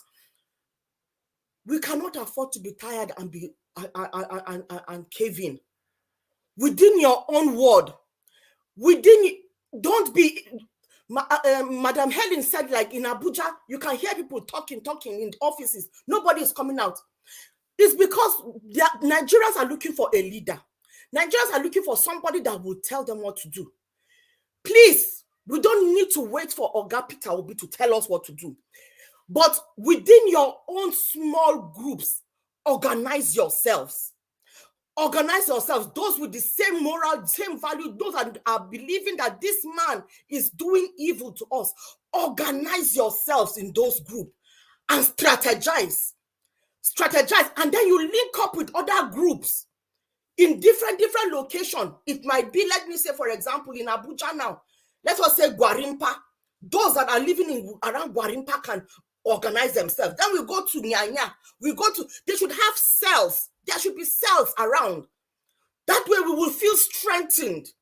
Because one person is sitting down thinking, how can I do it? I get it. Okay, now get up. Identify people that are like you, that think like you, that are of the same mind. Let us come in strength in groups of 10, 20. It doesn't matter how small. But then the main goal is to link up with another cell. Nigerians, this is not the time to sit back and play and say, let God take control. God has given you control. He said, you are gods. If you read that Bible that you are always claiming that you sit down and wait for one Daddy Gio to tell you what to do, to tell you when to stand up, when to get up, when to fight. You know, in your Bible, it tells you that you are a God. Everything you want to happen, it is within your power to be able to achieve it, to make it happen. So why are you a weakling? Why are you sitting down there expecting your government to deliver you? Your government has shown you they are there for themselves. Look at now. What are we seeing? Judiciary, they are being corrupted. Everywhere you turn, left, right, and corner is being corrupted. But guess what? If you sit down like that and think that the laws will favor you, right now it is not favoring you. They are dismantling the little sacred laws that are supposed to protect you, the poor man. They are dismantling it. So now when they say thou shalt not steal, thou shalt not forge, you think that because Tinubu is getting away with it, when you go and do your own, will you get away with it? Nesoma has not gotten away with it. So when you go and do your own stealing, you go and do your own drug trafficking, the courts will deal with you according to Tinubu's law. Because Tinubu and his cohorts are above the law. But for you, the common man, you are not above the law. That is what they are showing us. And what makes them think that they are above the law? It is the same blood that rolls in their veins that roll in your own. What makes them more Nigerian than you? What makes them more special than you? It is because you sat back in your lazy chair and sat down and be expecting God to come down from heaven and come and do it for you. That is why they are there. That is the only difference. They were bold enough to take up the step and go and corrupt the system and take and run with it. You are sitting down there praying, God, you think they will work for you? You think they will do anything good for you? You better wake up and smell the coffee. You don't buy already. So just get up from your buying bed. Get up from that kitchen that is empty, full of rats. Get out of there and go and identify people like you. You don't have it, you have the power. You have the power as long as you have breath in your lungs. You have blood running through your veins. Step out and see what God will do. That is when God will step in. When Peter wanted to walk on water, when God told him, Jesus told him to walk, he was afraid, but he took courage. He took courage. He still had fear that he might sink, but he took courage. And the moment he stepped on the water, his faith built up. He now walked on water. But yes, the moment he now started looking at the problems around him, he now started sinking. I am encouraging you to walk on water now. Step out of your comfort zone, or else the Gary you are seeing today, you will not see it. The rats that are competing with you in your kitchen, they will come and be eating you tomorrow because you don't even have the energy to run and go and buy them. Nigerians, wake up. It is not the end. As long as we still have breath in our lungs, we can still fight this and we can still win it. Organize yourselves from the grassroots level. Organize. Get people together. Strengthen your own spirit. Because when two or more gather, that is where you get strength. You get strengthen yourself in the fact that you have the same goal. You are fighting the same purpose. Strengthen yourself and get this cabal out of power. Because the laws that they will bring will not favor you. You will continue in your abject poverty till you die and you are 6 feet under. That is even if you are 6 feet under, because there might not be any money that will even carry, they will have coffin to even bury you. Vulture will be what will finish you, because you might even be dying on the road. You don't even know. Better do something now before it's too late. Do something, Nigerians. Wake up and do something. Wake up. Don't sit down there in your slumber. Don't sit down there in your laziness. Lazy. This one said it. He called you people lazy. Lazy. Stand up. I know that the fear is there. But I am telling you, if you take that one step, God will now come in. That God that you are saying will take control. That is when he will take control. But he needs to see you act first. Because if you do not act, to him, he thinks you are enjoying it. To him, he thinks you believe, you agree with the corruption, with the evil that is going on. You have to show that you hate it, you disdain it. The reason why David is called a man after God's heart, not because he did not sin. He sinned, but because he recognized that he has sinned and he went to cry on God, and he was ready for any punishment that God would give him, and he took it and he moved on and he sinned no more. I'm not saying that because Tinubu has sinned in he is corrupt, you too are not corrupt. You are thinking maybe because you two are not perfect like the Tinubu. Nobody is expecting you to be perfect, but the mere fact that you're not going to sit down in that sin, in that agreement that okay, we don't sin now. Look at those useless people talking on that video. What is the forging? They are dismissing the crux of the matter. They are thinking of only their stomach. If the crux of the matter is dealt with, that corruption, that evil is dealt with, they will see food nyafu. Opportunity will cascade totally down to them. but all they are thinking is their stomach. Useless people. I speak to those kind of uselessness. They will buy in that uselessness, sitting down. Government, Tinubu is the problem. Then what are you doing about it? What are you doing about it if he is the problem? You just sit down there and talk and you call yourself a man. But I get up from that stupid lazy chair that you are sitting under that tree and go and do something. If they leave you now, you have palm wine in front of you, beer in front of you to numb your uselessness so you can carry on to get courage. Get out and do something. Do something. I'm speaking to those Nigerians that are weak, but they want to do something. I am saying you can do it. You can do it. It's just for you to take this step and then let God come in. That the GOs are sitting down in their comfort zone. They fly in private jets. They don't go to the same markets like you. They don't go to the same hospital like you. Their children don't go to schools the way the same schools you do. Even those ones that your tithes have contributed to build their school. Your children cannot even afford to go into the school. When will you wake up and smell the coffee? Your mumu never do. Your mumu never do. Oga Elvis, let me catch my breath here and drink some water. Thank you very much. Wow, Madam Busy Brains, thank you so much. I can see the passion. But for me, that's what I want, because the situation in Nigeria, now all of us now they inside together. So I understand the pains. I understand your expression. All I can say is thank you. Thank you so much. Thank you very much, my people. Now God will bless you now. I'd like to hear from others here. Oga Felix, are you there with us, sir?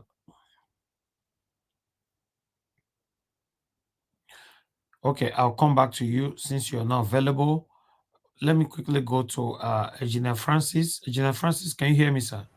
Yes, I can. Good evening to you, sir. Thank you very much for joining us. Happy weekend to you. Please talk to us. Happy weekend, everybody. And don't worry, we're getting there. Let me say something to the Supreme Court, first of all.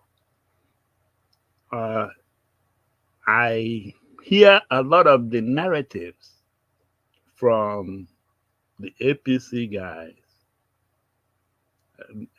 calling on this technicality here, technicality there. Well, Supreme Court, let me talk to you guys. In 1854, Florida versus Georgia, the United States Supreme Court ended up saying that when the apex court of the land decides a case based on technicalities, justice is defeated. You are the apex court of the land. When you decide a case based on technicalities, you have defeated justice. So all these people saying, "Oh, the ticket is not filing something upward or front load or back load or whatever," all those technicalities, the apex court will sweep them to the side and deal with the meat of the issue. Remember this, it's 1854. So it's a case that I'm quite sure some of you guys may have encountered when you were in the law school and stuff. Florida versus Georgia. U.S. Supreme Court said when the apex court of the land decides cases based on technicalities, justice is defeated. I don't know how you guys are going to put this in your pile of lies, but I also want you guys to make a decision before you even have your very first sitting, that you guys are going to deliver this, whatever your verdict is, that you guys will deliver it live on TV or everywhere and let the country bear you witness. Why I said this, Mr. Tinubu, that stunt you pulled with the tribunal, I still don't understand what that chief of staff was doing in, I mean, that defense or army, whatever, your top army guy.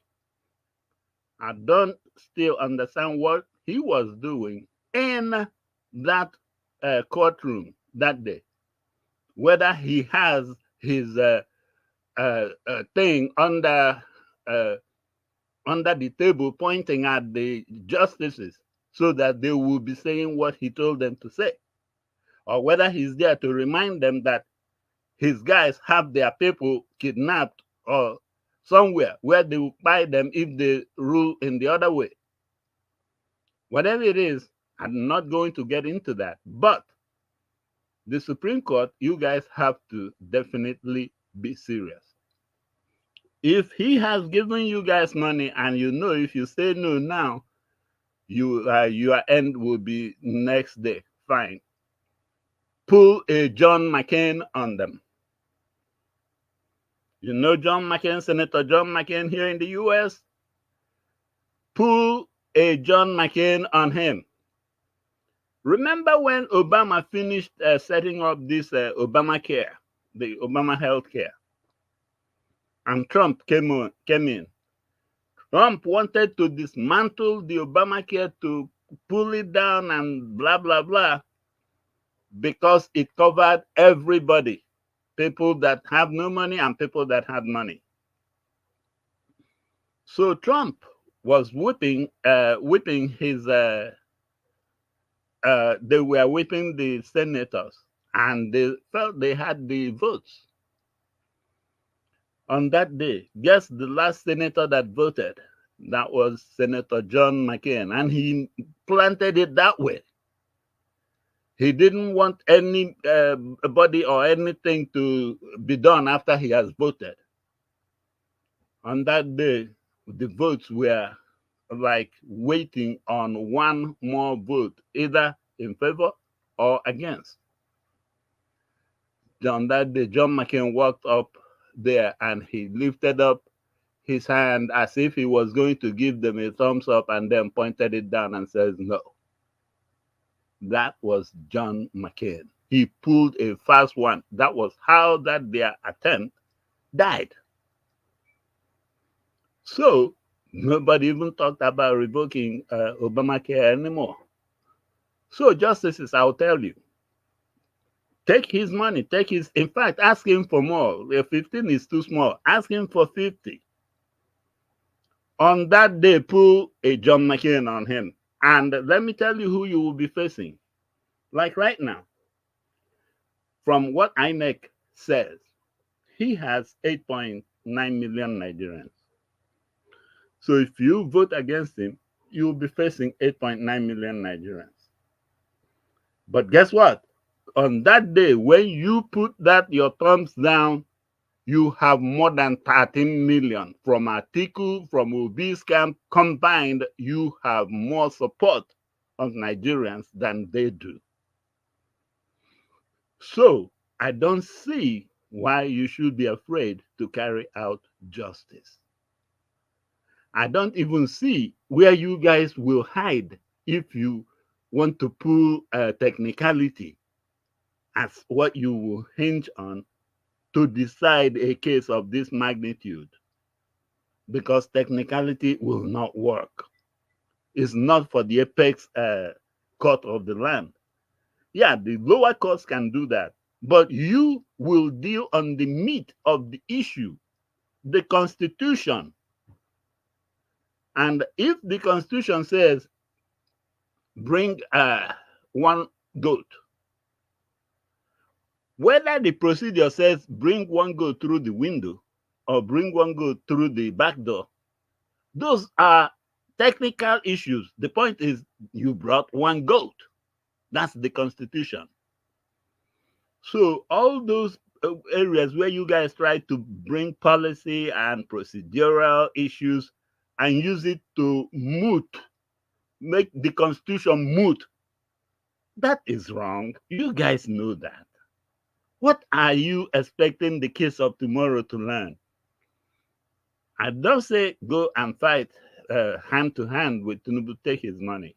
On that day, do that right thing and see how 14 million people will come in your support.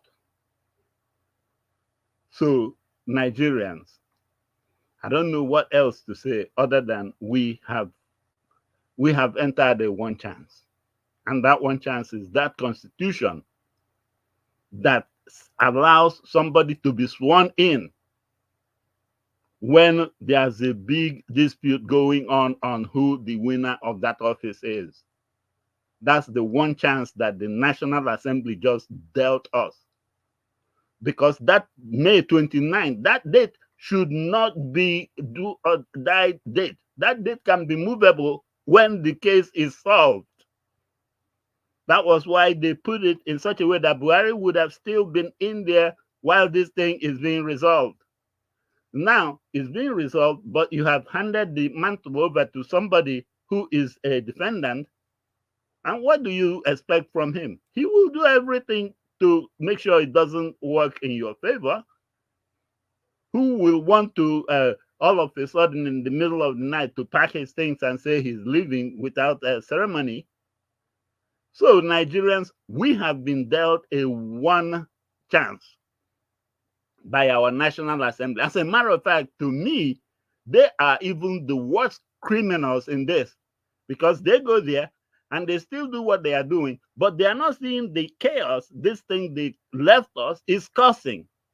They should be the ones that should be sleeping in that National Assembly trying to get something that when they put it up, it will now solve this problem.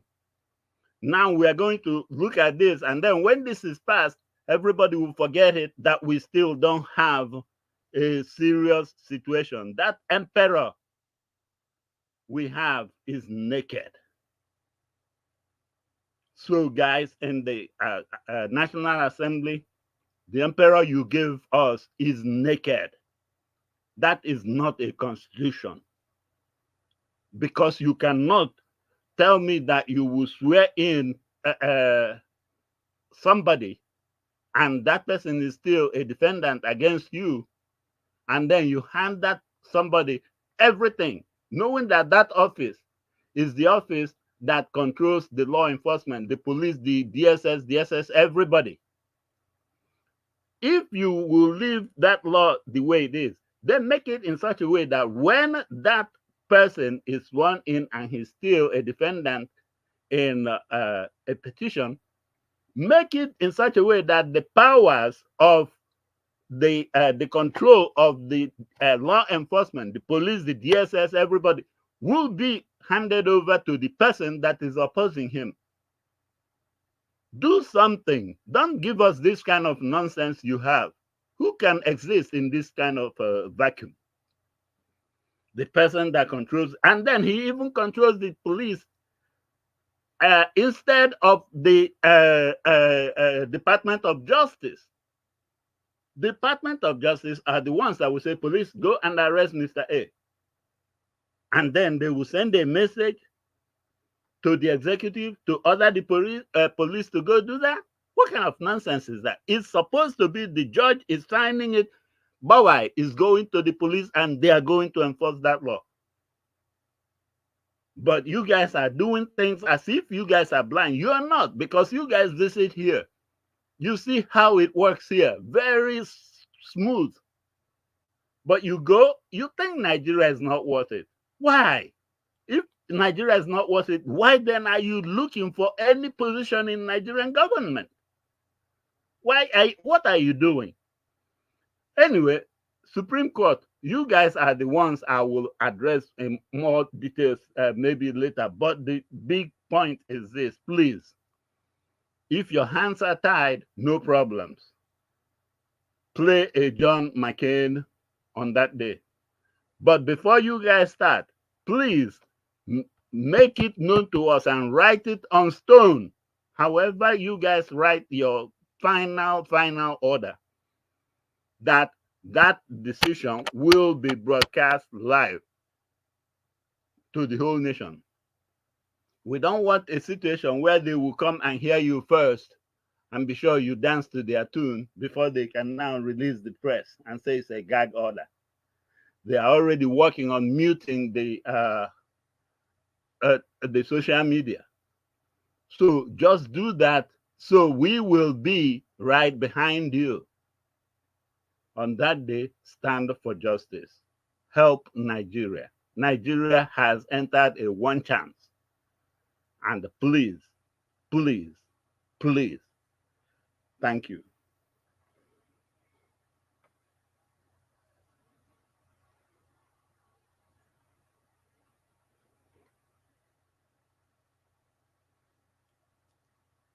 Niger Watch, thank you. Oops. Can anyone hear me? Yes, we can hear you. Sorry. Oh, okay. I thought I was up for all this while. No, we can.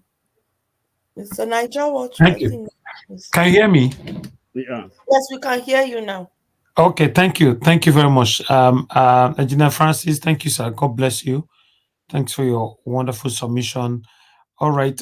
Let me quickly hear from F. Emmanuel. Can you hear me, sir? F. Emmanuel, are you there?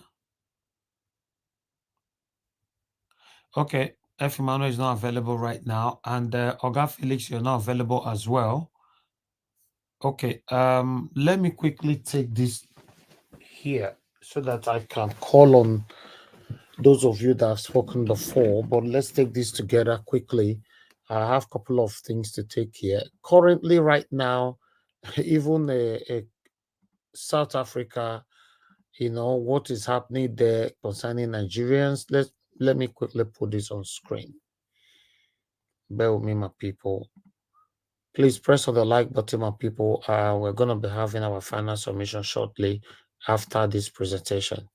Also, as you can see right there, I'd like to quickly just take the South Africa ignores Nigerians, grant Ghanaian passport holders free visa passage. As you can see, let me read this from here. This decision announced by the South African High Commission in Ghana on Friday following an agreement between the government of South Africa and Ghana signifying strengthening of ties and a new phase of diplomatic relationship between both countries. The High Commission of the Republic of South Africa has been honored to inform the Republic of Ghana that both governments agreed to implement the waiver for visa exemption for ordinary passport holders for cumulative period of 90 days per annum, with effect from 1st November 2023. According to this article here, Nigeria was left out and without no reason. So if a fellow African country are already treating Nigeria like this, what do you expect European country, Western world to do to us? I never see anything, including una way they say yes, na Tinubu una want, na Tinubu una want. I never see anything. This is just the beginning. The beautiful thing about it is that it's going to affect everybody. It will affect all of us together. So it's not going to be say na only una we support APC that I go to enjoy that. No, if I now go even so far and pass. Let's take this one and see what is currently. This one surprised me. Hear this man out and listen to what they have to say here. One moment. Let me put the volume on. As Black Iwan Sosa, I am the chairman of Shokaye. For now, I am the chairman Shokaye CDA. And I was just at home now, and they brought this for me as palliative for the whole of Shokaye estate. In this estate, we have 147 houses with families and tenants living there.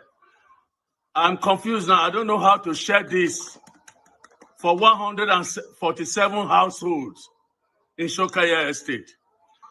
If you guys, the government, I'm talking to Dakpo Abiodun now. If you people know you cannot do something, don't do it.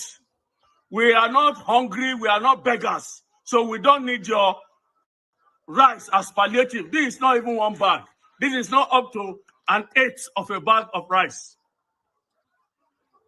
Tí ò bá ṣe é ṣe, ẹ má force ara yín láti ṣe, à ń ṣe lébi mí báyìí. So èmi aláìkí ń gbé ráìsì padà kó bá mi gbé lọ fún Dàpọ̀ Abíọ́dún kó gbé padà sí ọ̀gá ẹ̀ Tinubu tó rán kó gbé fún àwọn ọmọ wọn. À ń ṣe lébi Ọlọ́run ò dẹ̀ ní ṣe wálé lébi. So that is it. We don't need this rice. If you want to give us palliative, don't insult us. This is an insult. Shokaye Estate refused to be insulted. God bless you. How can you give this bag of rice? This is not even full bag of rice. To how many people? Let me play that again because I forget how many number of people we say give them. Listen. Black Iwan Sosa. I am the chairman of Shokaye. For now, I am the chairman Shokaye CDA. And I was just at home now, and they brought this for me as palliative for the whole of Shokaye Estate. In this estate, we have 147 houses. Okay. In the estate, they have 147 houses with this rice, and each household, let's say two people in each houses, right? Some people might even have more than 2 people in their house. Let's even say it's one person set in the, so 157 people will share that. This is something else, man. It's an insult, honestly. What a country. Then unusual thing happened today. I was actually following it up on Arise. They were live, today in the north. I have never seen this before. Maybe Madam Busy Brace can take us through if this is a caution or I don't know. Okay. The government, okay, let me read for Kano State has officiated a mass wedding ceremony for 1,800 couples funded by the state government. Most of the beneficiaries are primarily widows and divorcees. Additionally, the state government paid almost 50,000 naira in dowry on behalf of each groom to their bride.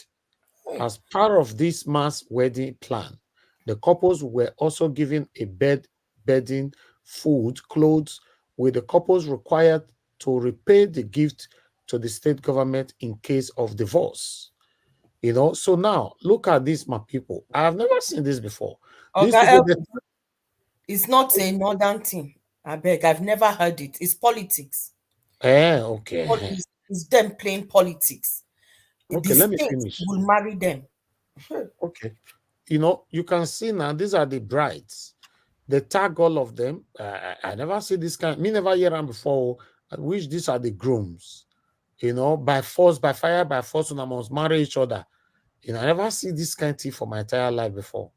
See the bed where they do the thing, start to the bomb. They give them, say, by fire, by force, it must happen. And the funny part of it is that this was televised live today on Arise and Channels Television for more than 3 hours. They were televising it. Look, I don't understand what is going on in Nigeria anymore, to be honest. I'm not getting it. I don't understand it. I don't know. The country matter don't be as it gets, me. So let's move on, my people. Thank you very much. I appreciate every one of you. I'd like us to give our final submission on this particular issue that I've showed, but before that, let me take this call. Love of God is my strength. You're calling back again, madam. Please. I'm really sorry that I call. I just want to quickly say something. You see this system of hunger that Nigeria is using, it started from where this man, Tinubu, came back from America. Before, we were born us in late 60. We enjoy well. In the school that we are going, they were giving us food in the body house. Free food. Our school fees was being paid for. Jacondi was doing everything. When this man came back, he brought this system of agberolism that they start to collect money from people. He's the one that bring this system to the government of suffer them with hunger, then you cannot use them for politics. And Nigeria, let us open our eye. We are not two countries. The North is operating one, and we or the South is operating another one. This is the marriage. They are giving them to marriage to bomb and to populate the country, and there's no money to eat. They are all suffering. Just go to bed and sleep as you watch with the woman and burn full ground, and now put them aside to go and do Babi Allah. Sorry for calling. I'm sorry. Thank you. Wow. Thank you very much, madam. Now God will bless you. Me, I never see this kind of thing before because the thing surprised me, man. I never see this kind of thing before. But meanwhile, let's give a final submission, my people. I'll come with give us a mandate. My brother, if you are available, please give us your final submission for today. Thank you. Well, thank you very much for the time. The other ones that were shown, the palliative thing, even that bag of rice that was given, is it enough for that man himself, that elderly man that was given that rice? Okay, now you give him rice, you go add red oil, you go add turkey, you go add chicken, or you go add Maggi join them. I mean, you go just give him rice, make cook the white rice chop, and after I chop white rice, what you go take suck am. You see, this matter, it get as it be.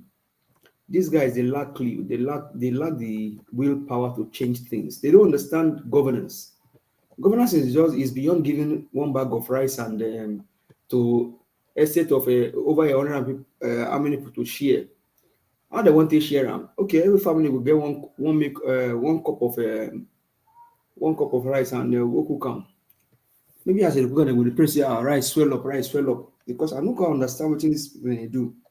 Well, it tells you if a career criminal cannot do anything better, it cannot.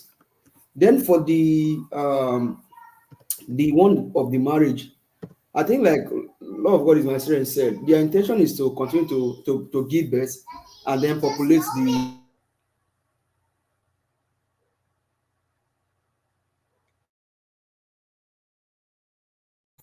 and keep populating the country, because all they care about is just giving birth and giving birth and giving birth. Whether the children they eat or they no eat, that one are their own government edict. But is this what we is? Man, literacy, and the governor that did this is educated, in quote. The governor is educated. Instead of you giving these people 1,800 couples, instead of you marrying them, why not send them to school to go and learn? Why not give them scholarship? Why not give them money to go into trade? Why not? Misplaced priority. This is the worst of the worst in Nigeria. The worst of the worst in Nigeria.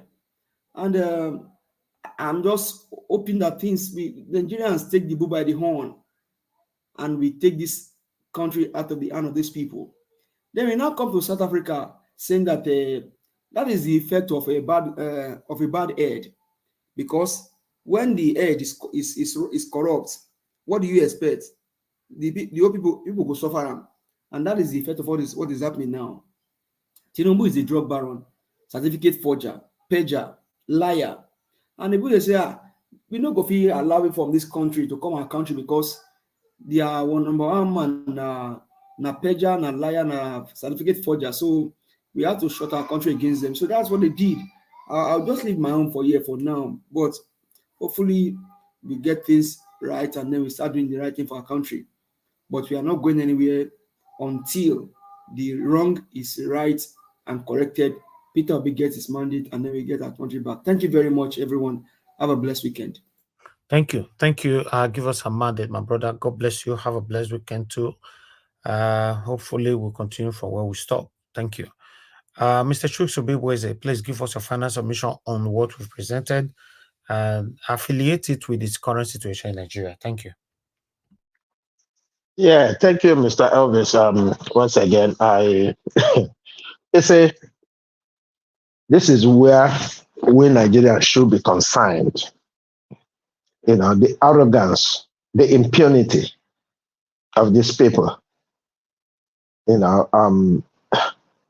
I think I watched a video from Ghana where they went to buy some things to come and share, including rice, just like this, before the election in Ghana. And they were chased back home. I remember, I think, Mr. Elvis, you played that video here some time ago.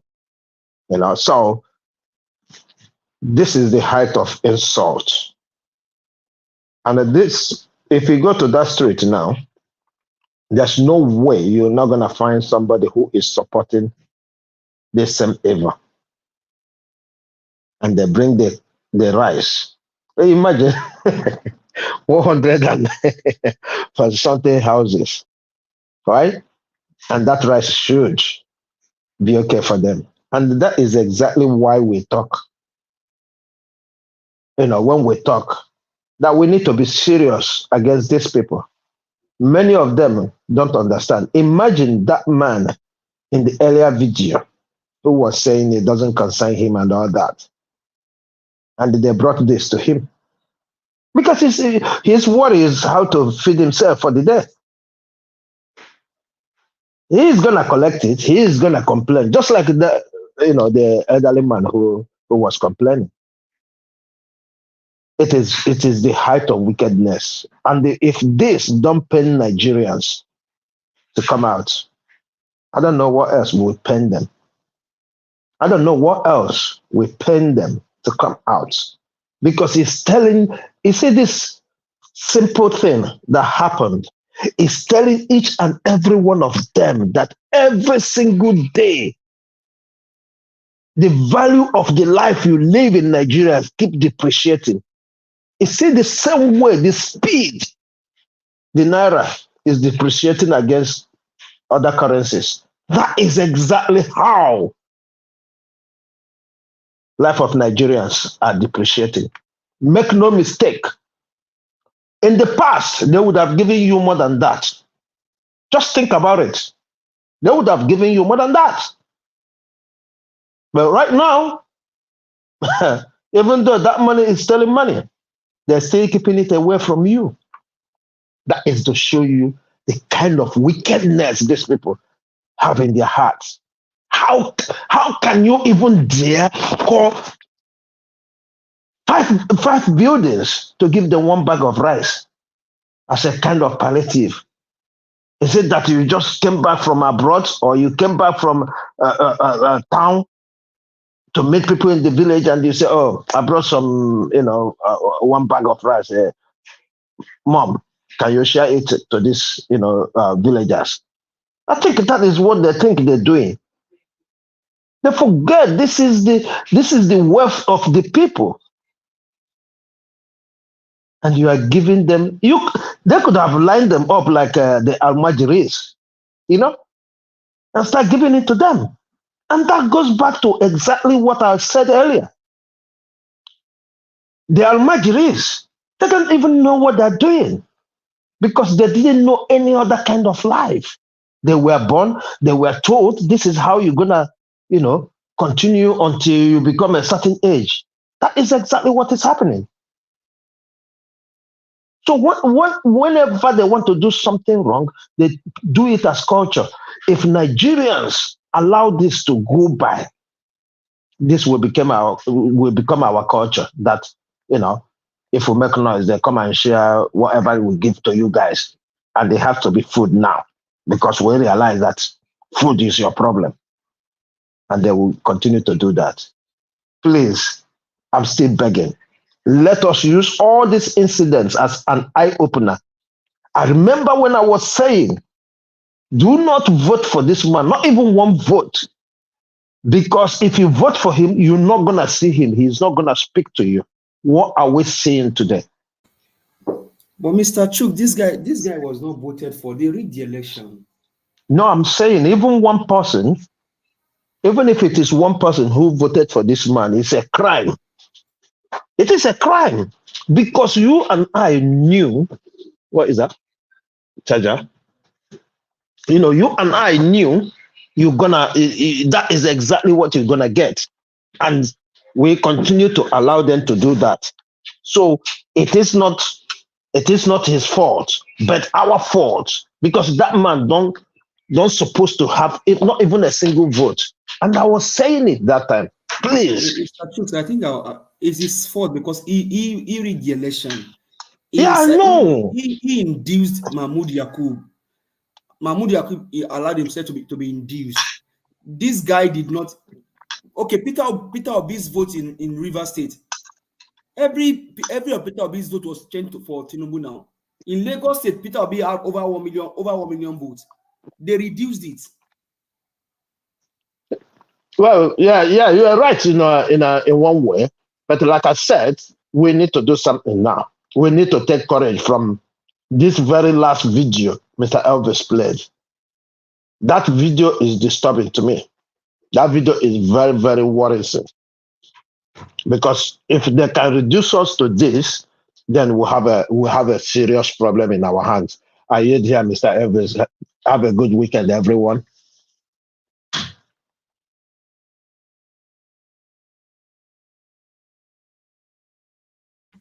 All right.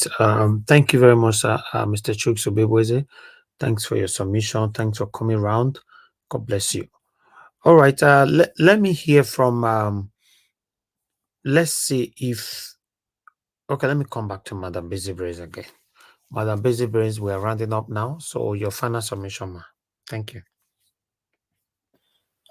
What would one say? Nigeria, the level of idiocracy cannot, one cannot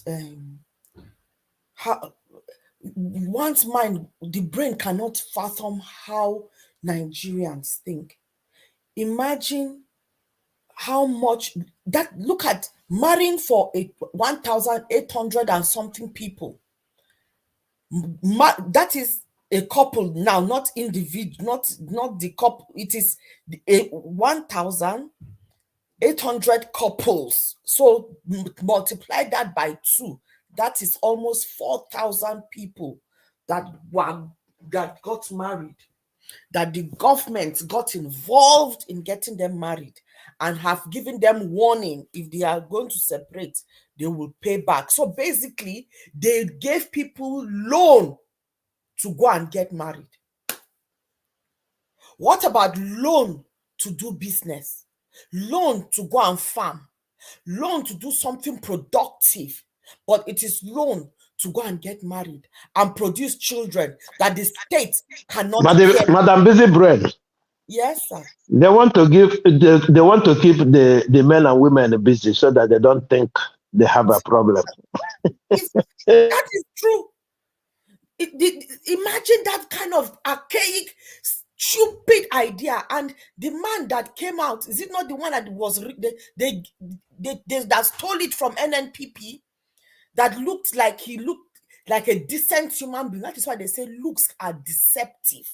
Let us not look at people and look at them and think that in my tribe they will say that means na human being in be. Sometimes you see human beings with their look, the way they look, then you say, this one a human being. With his gray hair, looking like somebody with experience, somebody that knows waiting day, they don't wake up, somebody that knows when it is morning. Look at the stupid thing he's doing.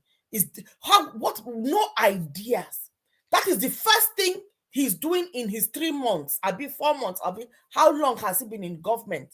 That is the laudable project that they will even announce and put and pay for, that Arise will show it for 3 hours. Hi, Madam Busy Brain. Eh? How does this even look in the eyes of the world? How does it sound even to a retard? These guys, do they even know? Do these guys are they human beings? Like, are these guys human beings? How does a retard just sit down and analyze it? A retard cannot even think of that and think it is a laudable political move. And look at apart from political move, now giving birth to children entails so many things. Now there is these guys, that is the thing. They've not empowered these people in any way.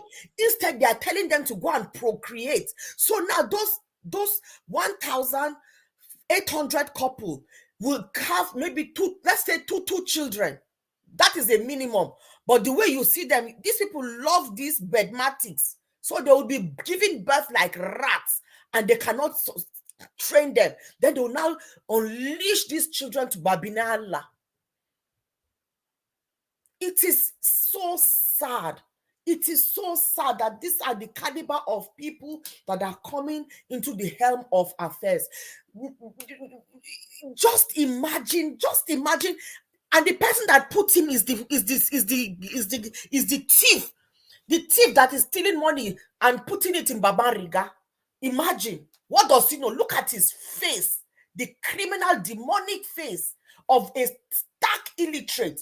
It's not an illiterate that would sit down and think that this is a laudable political move. That they will think that it is a gesture geared in the right direction. And believe you me, the families of those 1,800 will come and be saying Rankashidede, and be appreciating this buffoon for this buffoonery that he's done. And they will think he's done something massive, something loud, something great. He's departed, he's coming to them, uplifting them from what? Uplifting them from what? What about school? What about saying, okay, you, this 1,500 couples, I'll be 1,800 couples, why don't you go to school? Or what business do you want to do? Let me uplift you out of poverty. Madam Busy Brain. Yes. Even sending them to look for a farmland for them in Kano State. Hey, do something that will empower them. But can you see how they want to keep them in abject poverty? Now, this 1,800 people, once they have children, tell me if their problem now has not multiplied. So when will they even have the time to even be thinking about good governance? When they'll be sitting down and looking for sadaka?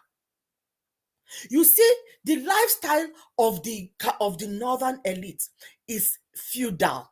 I keep saying it on this platform so that people can understand. It is a feudalistic system where the man in power who holds power is seen as next to God. So the crumbs that they give them, they are happy because God is the one that has put them there. That is why we need people to be educating these people. We need these people to be enlightened. There needs to be a roadwork, LP, for the future of this country. I am pleading for organizations to sprout out and for Labour Party to support those organizations that can go into the hinterland and empower these people with knowledge around what good governance looks like.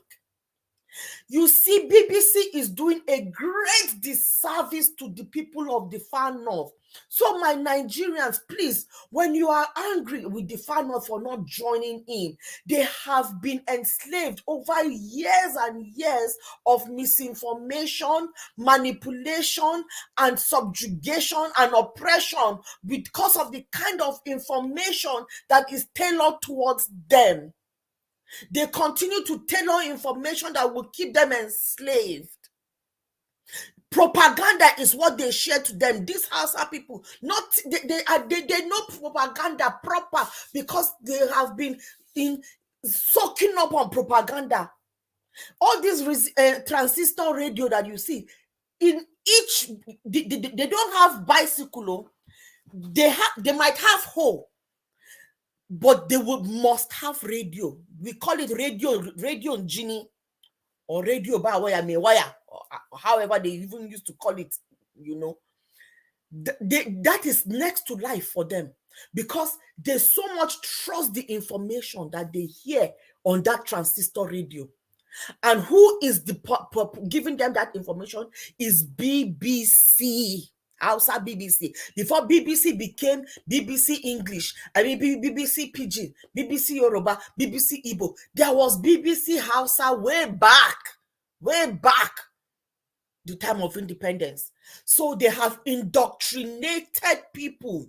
They have indoctrinated people seriously in the far north, that these people are suffering, and they do not know that the people that they have put in the helm of affairs are the ones that are enslaving them. They do not know. They do not have access to the information that you and I have.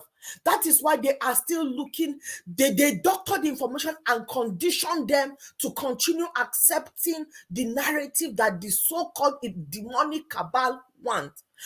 So my plea, while we are still here, what's the name of the Labour Party spokesperson that is so outspoken, the one from Kano State, the Hausa man? Is it Tambo? Uncle Yunusa. Inusa Tanko. Yes.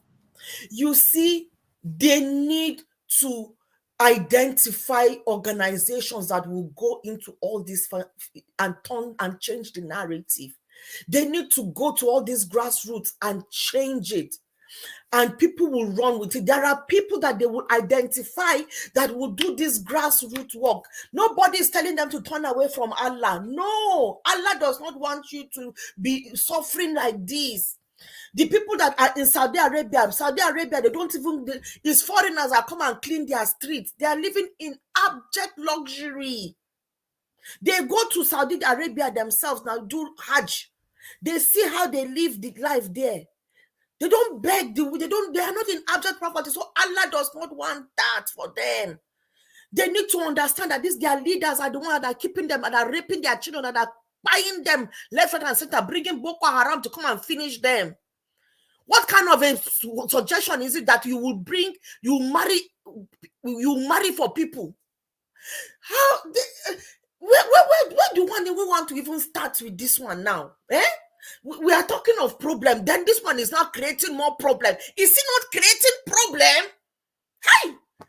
And then people are sitting down there and just allowing, they kick you, people say that you people won, and then you allowed APC, demonic APC, to come and kick you and bring this demonic man. In fact, he didn't even stay he just came in, isn't it? When they obtained the verdicts. Is that not correct? Please, somebody correct me. So he's not even been there for up to 2 months. Look at the catastrophic problem he's not trying to generate for people. It's a sticking time bomb. Maybe this is his plan. Every year, he'll be bringing, marrying more people. Now it is 1,008. Next year, they will identify 5,000 that they will now marry. Who do this to us? Nigerians. The only way is to really, this is another NGO now. This is what, can you see why I am telling you this demonic West are useless? They are, go now, if you want to do any NGO, any gender thing to change people's mind, anything that will not support their own agenda, where they want Gabriela to become they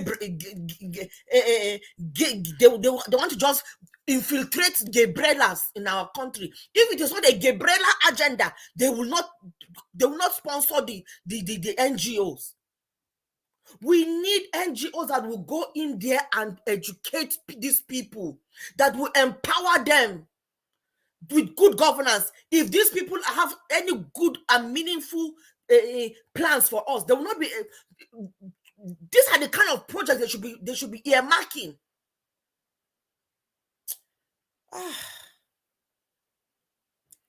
Honestly. Madam Busy, take it easy, okay? Take it easy. It's unfortunate that we'll find ourselves in this kind of mess. Just take it easy, man. It is total mess. sitting on a sticking. This is a time bomb waiting to Thank just you. happen. Imagine they will not. These people now give them 5 years. In 5 years, they will have five children each because they don't have work. No work.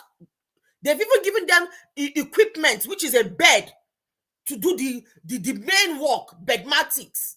So that means they are generating. May God punish these people. I rest my case. All right. Thank you, Madam Busy Brace. I appreciate you. Let me take Miss this call Elvis, quickly. Hold on, sir. I've picked a call. Mr. Fa, thanks for calling in. Good evening to you. Please talk to us. Mr. Fa. Good evening. Yeah, good evening to you, sir. Thanks for calling in. Please talk to us. I greet you, bro. I greet Nigerians panelists. I greet everybody and the viewer. Thank God will bless all of you now for Nigeria, for the good job you guys are doing. Both me, I still pray for myself. Amen. Bro, the matter I've been saying, for long, people have been saying this thing that the problem we get for Nigeria, problem we have in Nigeria, it's not all northerners, so may anybody not prove me wrong.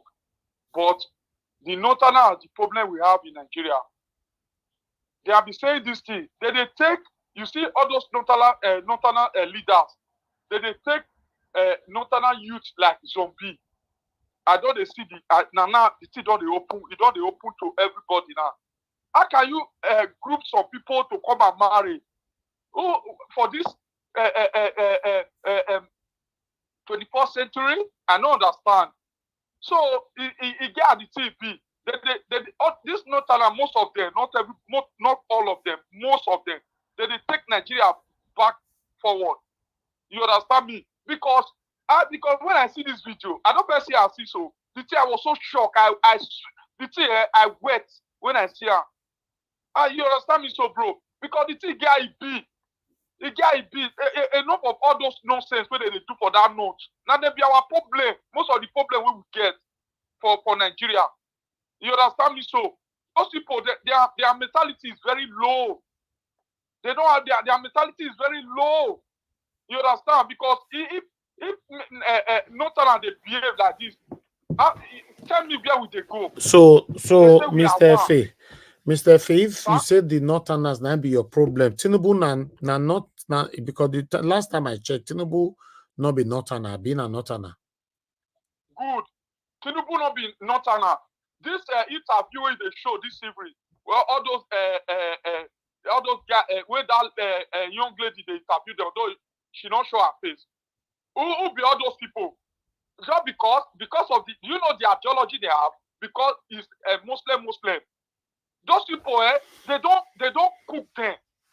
You understand? They don't just civilized at all. Nothing like civilized for their DNA. Okay. I know what they tell you, bro. Okay. So what about all these satanic spokesperson we call it defense Tinubu for national TV, Yoruba people and all that? Are they Northerners? Good. They are not Northerners, sir. Because of why those people are doing all those things? Because most of them is their selfish interest and tribalism. Then why were you generalizing say Northerners are our problem? Nigerians are our problem. I don't accept that. I said it before. I said not all, but most of them. Not most of them. Say it how it is. We have those people that is useless. That they at the moment now they are supporting Tinubu. I know many of those useless youths that is supporting Tinubu. If I may ask, this video, this picture you just showed now, this video you just showed now, with they have just gathered some group of people to marry. This thing is not happening in those days. It's not happening. But it's a new trend. It go happen tomorrow. You don't know what is happening in those days right now. No. Those people are very civilized. Civilized waiting. Yoruba people are civilized more than this. We don't go far. Sir. But we will not deceive ourselves. Okay. They will not do it. All right. Don't believe me, sir. Because me, they believe you.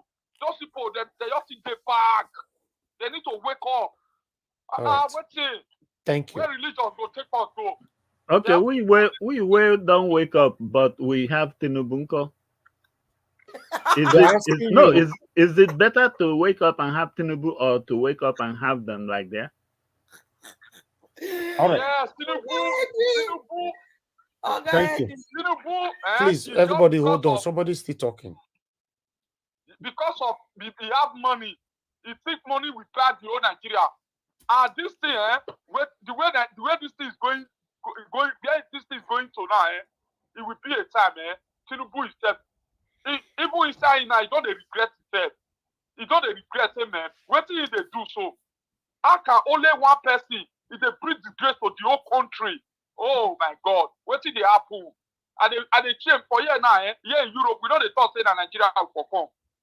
If I see Oibo, I don't know, if I don't tell her, well, if maybe I don't know, I don't get Oibo, I never know. I'll say I'm from another country, Cameroon or Ghana. So Okay. All right, Mr. F.A., I have to let you go now. Thank you very much for calling in. Thank you, God bless bro. you. I just want to talk. Thank you. Thank you, sir. Thank God you. bless you. God bless you. Thank you. All right. Let me put it clear, my people, because I understand a couple of us have made this mistake in the past. You know, on my platform, I'm for a better Nigeria. I don't care if you're from Yoruba, Edo State, Igbo, Hausa. I'm not interested. I'm fighting today for a better Nigeria, supporting Obi. I'm not an Igbo man. I'm a proud Edo son, you know, but when I know you can do a job, I don't care where you come from, I'll give you the job. That's how I live my life. The problem we have today in Nigeria, I used to believe that it's the Northerners. I've got to realize that in every tribes, there are so many useless individuals, useless people in every tribes, hopeless, backward people in every tribes. In every state, there are so many useless, satanic people in every state. You see, I was part of the people that criticized Buhari throughout the whole eight years. When people used to talk about the Northerners during the time of Buhari, yes, I have to say that it is. I used to believe that, oh, yeah, the Northerners are our problem, you know, even to the extent when Buhari, the major offices in Nigeria, the Northerners, you know, occupied them. And a lot of people discuss it on my channel. And I also watched it being discussed in another channel, other people's platforms, that, oh, major platforms, major offices occupied by Northerners, we can't continue like this and all that. Many times. And many of you can testify to this, that yes, you've seen that or you've heard about it as well. But guess what? Tinubu have just been in office for 4 or 5 months, right? All the major positions occupied by Yorubas. So what are you going to say about it now? Because if you were part of the people that criticized Buhari, that Buhari occupied major important positions with Northerners. Now Buhari is gone. The person that's supposed to rectify these whole issues, to sort it out that, oh, what Buhari was doing was wrong. Let me stand as an example. Yes, let me do something that will make people to remember me. Let me leave a very memorable footprint that anybody will look back tomorrow, the reference to my name in a positive way. But Tinubu failed. I'm not interested what will happen tomorrow. I'm deciding, making my decision on what is going on today. You can see now, we've seen on Channels TV, on television, and Arise TV, they're already accusing Tinubu of being tribalistic in the way he's fixing all your Yorubas in the major places. If I have to start giving you a list right now, you're going to be surprised. So come on, guys. I'm not in support of anybody calling to the show, coming to the show, not even on this platform, anywhere, saying that, oh, I believe our problem is just like Oraka was talking the other day. I believe the problem that we have in Nigeria is Yorubas. My brother, if he called now and said, I believe the problem that we have is Northerners. Somebody else will call tomorrow. Maybe my own brother might call tomorrow and I will say, I believe the problem that we have now is Igbos. Maybe my in-law will call the following day, will say, I believe the problem we have in Nigeria is Edo. See, we all are confused. I'm sorry to say if anybody is offended by this. We all are confused. The sooner we get to realize where our problem is coming from, the better for us. We cannot continue to be guessing. Yoruba are the problem, Northerners are the problem. Is Tinubu a Northerner? Tinubu is a Yoruba man. So what is happening today? Are you also aware most of the youth that is insulting Tinubu today? Tinubu is the most wicked person and all that. If they have the opportunity to be there or they got the opportunity to be appointed by Tinubu, they will do worse. Most Nigerians, their minds are satanic. I'm telling you, people, I've said it before. The same way I criticize the government, I will criticize we, the citizens. Many of us, if we have the opportunity to be in that position today, we will be worse. We will intimidate anybody. We will oppress and suppress anybody. Many of us. Before you can see that person that will do the right thing how you want it to be, it's going to be very, very difficult. That is why you see I'm standing behind Peter Obi. Because I've checked, I've tried to foresee this man's character after holding this position. What I'm seeing is that a good Nigeria. I'm not saying nobody paid me to do this. Nobody. I've said it over and over again. And I don't have anything to hide. If anybody pay me, I'll come here, I'll talk about it. I can easily say somebody paid me to do this, but I'm doing the right thing and I collected the money, right? But nobody paid me for to do that, but I've been offered. I refused it. Not once, not twice, not 3 times. So it's not my thing. It doesn't mean you listening to me right now that I have money more than you. Like I've always said, it's contentment. Life is all about contentment. Depend. It's up to you. For me, contentment. I've always believed on it. That can never change all my life. Maybe that's why I don't mingle that much. I don't go club. I don't go party. I don't smoke. I don't drink.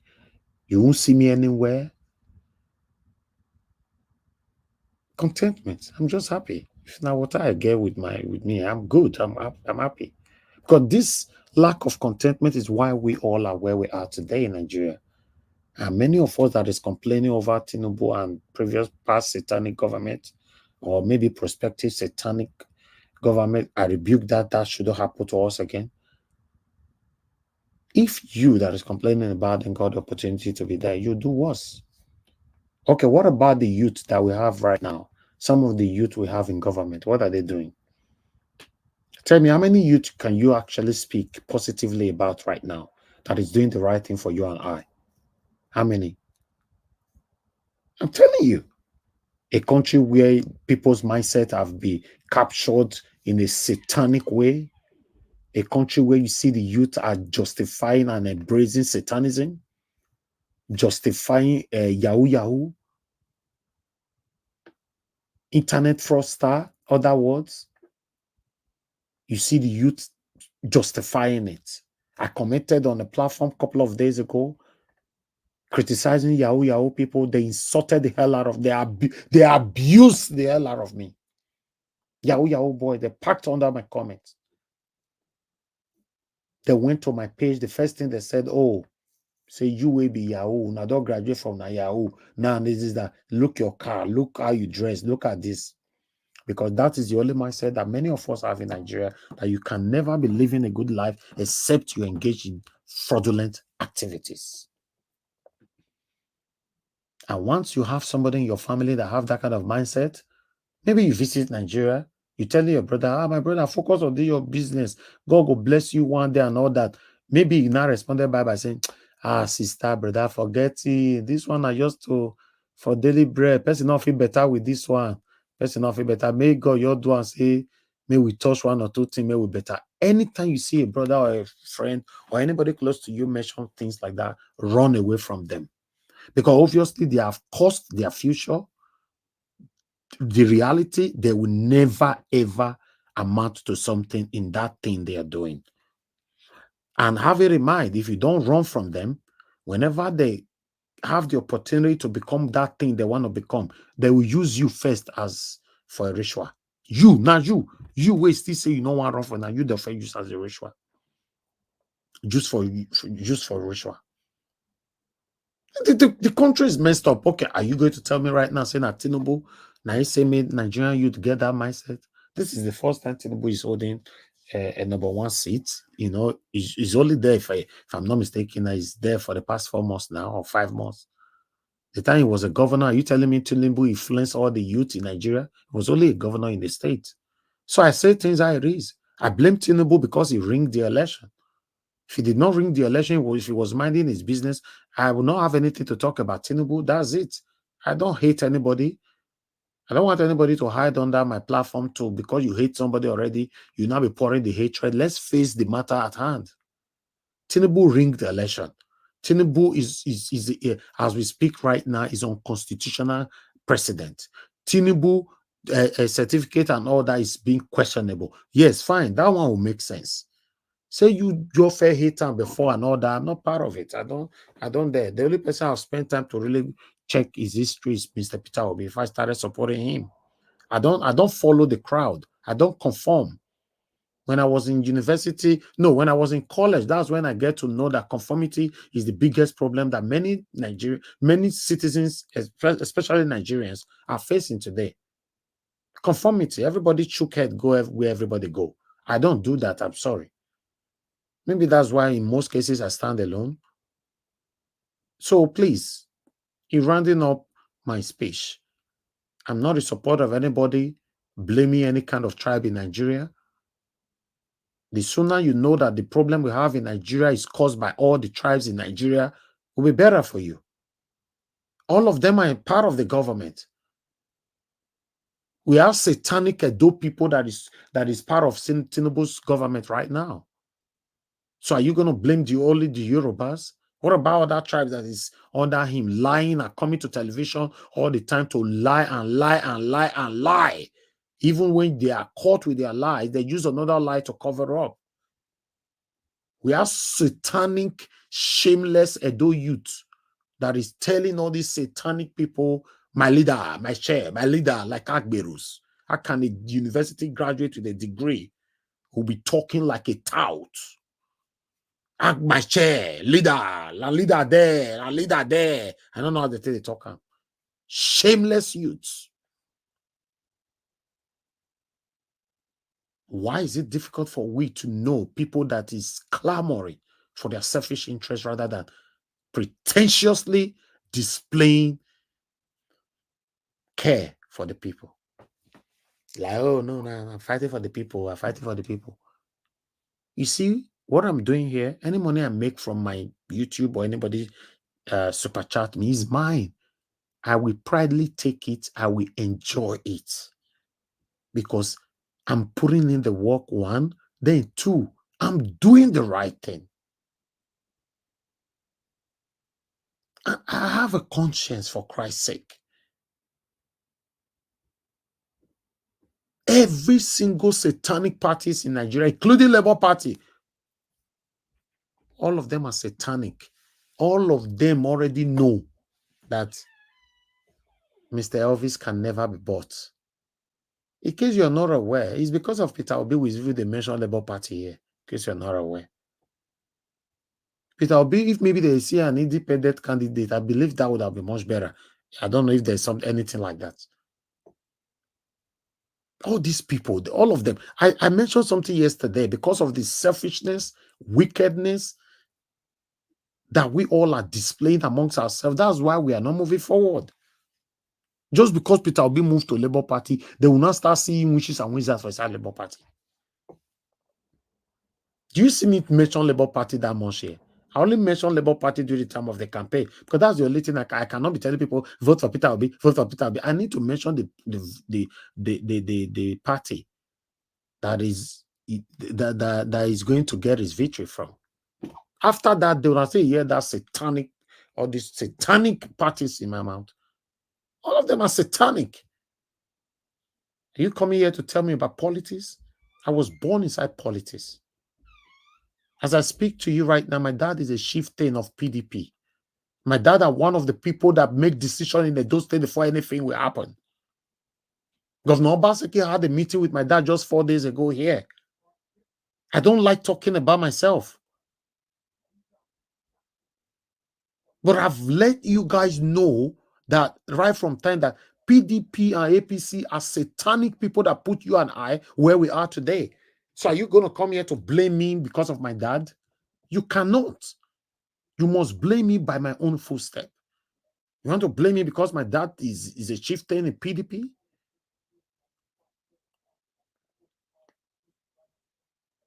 The former governor of Edo State, Oyegumedia, that's the name he started calling himself when he was aspiring. John Odige Oyegu. It was, I don't want to reveal all. He was spending all the time in our house during the time of his campaign for him not to be killed.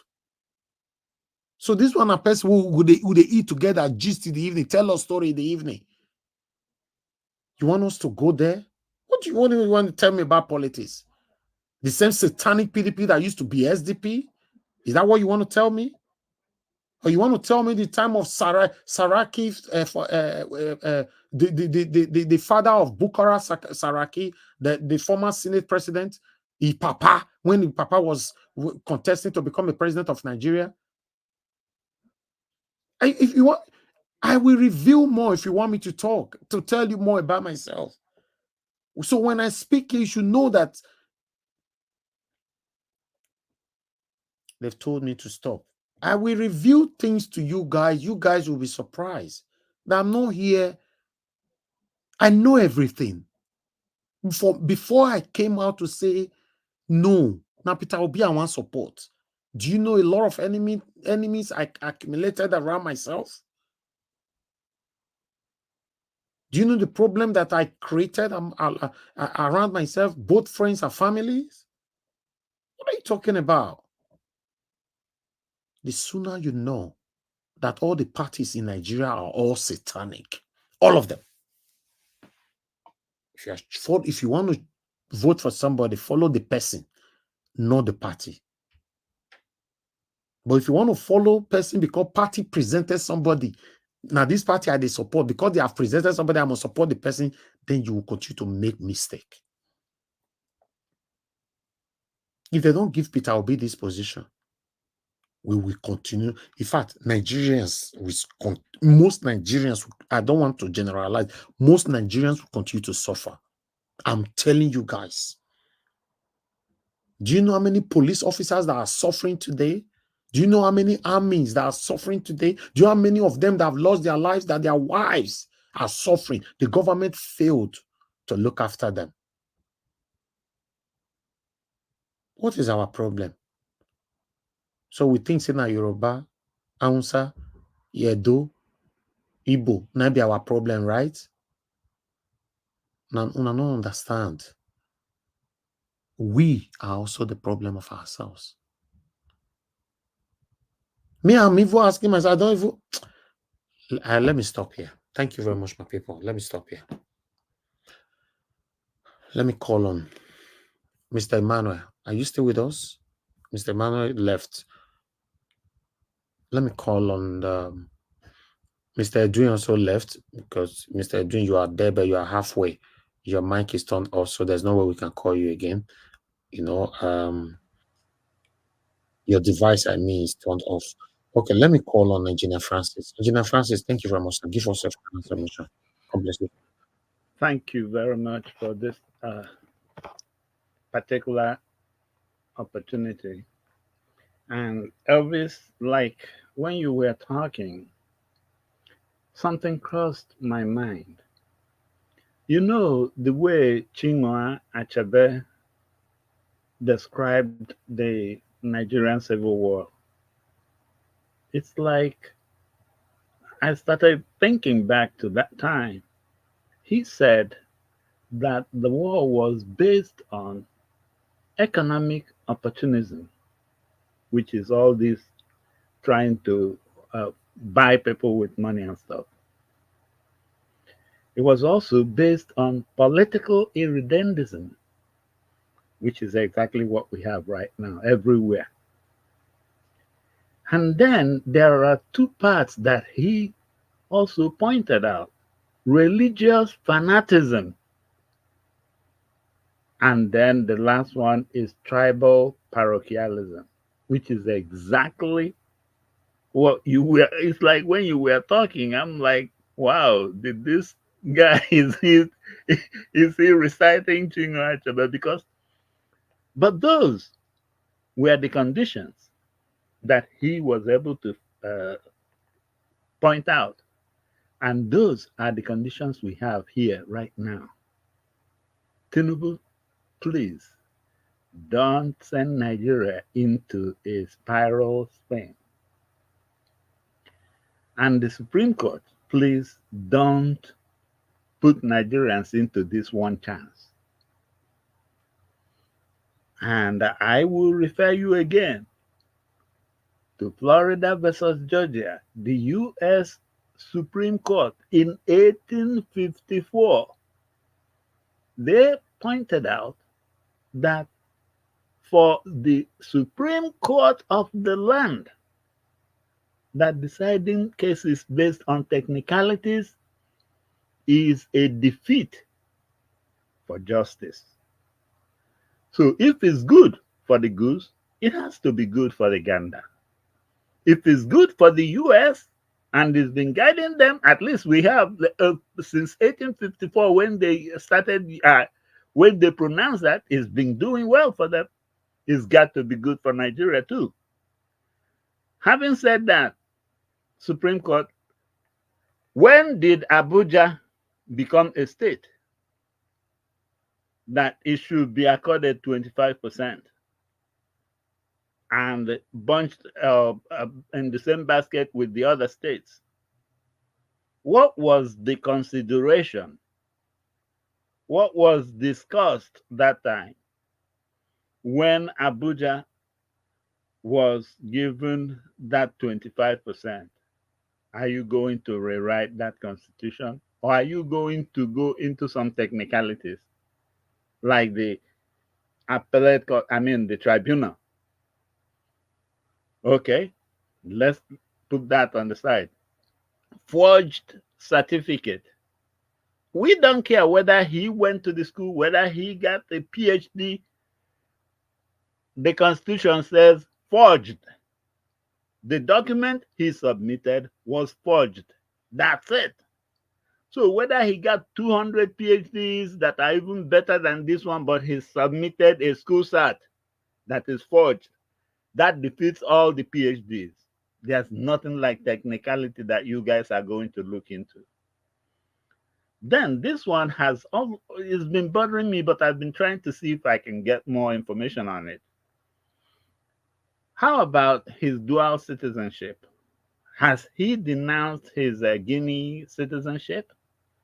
I don't think so. Because if you guys even listened, I don't know whether that's the way it's done, on May 29th at that Eagle Square, it's like the people, whoever is on the PA, will speak French first and then translate to English. I thought it's supposed to be the other way around. So and then if you watch almost every thing that Tinubu is doing, he has this French connection, and I believe Guinea should be French also. So I'm beginning to think, is this man really selling Nigeria for 1 penny? And then that of Shetima's nomination, the appellate court, the tribunal, all of a sudden started to be mind reader to know that Shetima didn't intend. It's not Shetima, it's the party. To know whether the party intended or didn't intend to have the double nomination. That is being a mind reader and a technicality. The point is that he violated that provision. And then the main bane, this unacceptable nonsense results that INEC has, they haven't even put some of them on IREV yet as we speak. So all these, we are not going to let the narrative go to where you guys want us to go with you guys being paid money. like I suggested earlier, do John McCain on him. Accept his money on that day, just vote him down. That's how Americans came to love John McCain, and that's if he knew he's getting to the end of his life. When he died, he was given a serious heroic burial, but he even told Trump not to come to his funeral. That is how a righteous man will do. And guys, please grow some backbone. Do something. Don't let Nigeria enter this one chance. Tinubu is shameless. So when we get insults from Ghana and South America not denying us visas or something, he is shameless. He doesn't even give a hoot. It doesn't concern him. He's a dope dealer. He is a criminal, impersonator, identity thief. He is everything bad on the face of this earth. He is a spitting image of Satan itself. As a matter of fact, his satanic whatever, they have invaded Nigeria. So you guys at the Supreme Court, you might have to be our way out.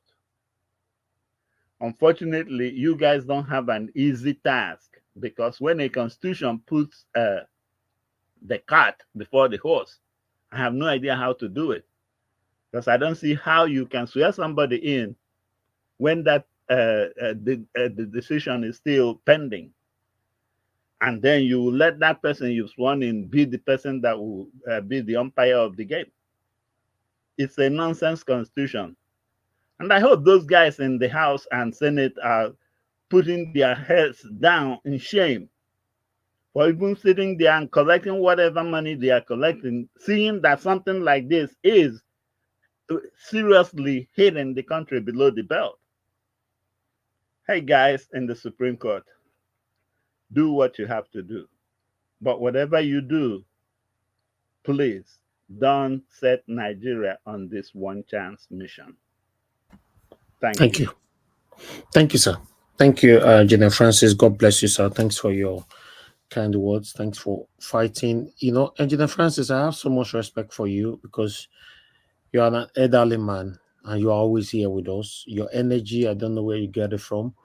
You are joining us to make sure we have a new Nigeria, even when you know that it will be more beneficial to we the youth. And you're here every day doing this with us. May God bless you and give you good health and long life for you to continue to speak, over our future in Jesus' name. Amen. Amen. Thank you very much. Thank you, sir. Thank you very much, everybody. Obiajulu, thank you very much for your super chat. May God bless you. May pocket never run dry. I appreciate you all. I put this on screen, earlier on. Let me quickly take it for you guys to understand what is there. In the midst of the suffering that we all are currently facing right now, the federal government, exclusively all 360 members of House of Rep set to receive brand new 2023 Land Cruiser SUV valued at 160 million naira each for this car that you are seeing right now. You see, APC supporters will still support this. It no matter. Shut up. What did they talk there? What?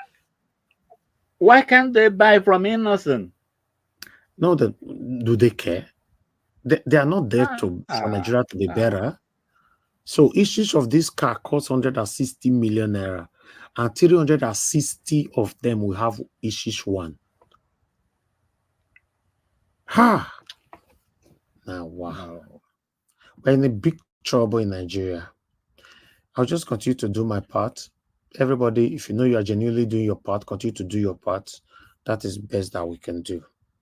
Thank you very much, everybody. I don't know if anybody on the panel still want to say anything quickly before we round up, because I believe I've called everyone. But if you know you want to say something for only 1 minute, please unmute and say something before I round up now. All right, let's assume everybody, we are good now. We are good to go.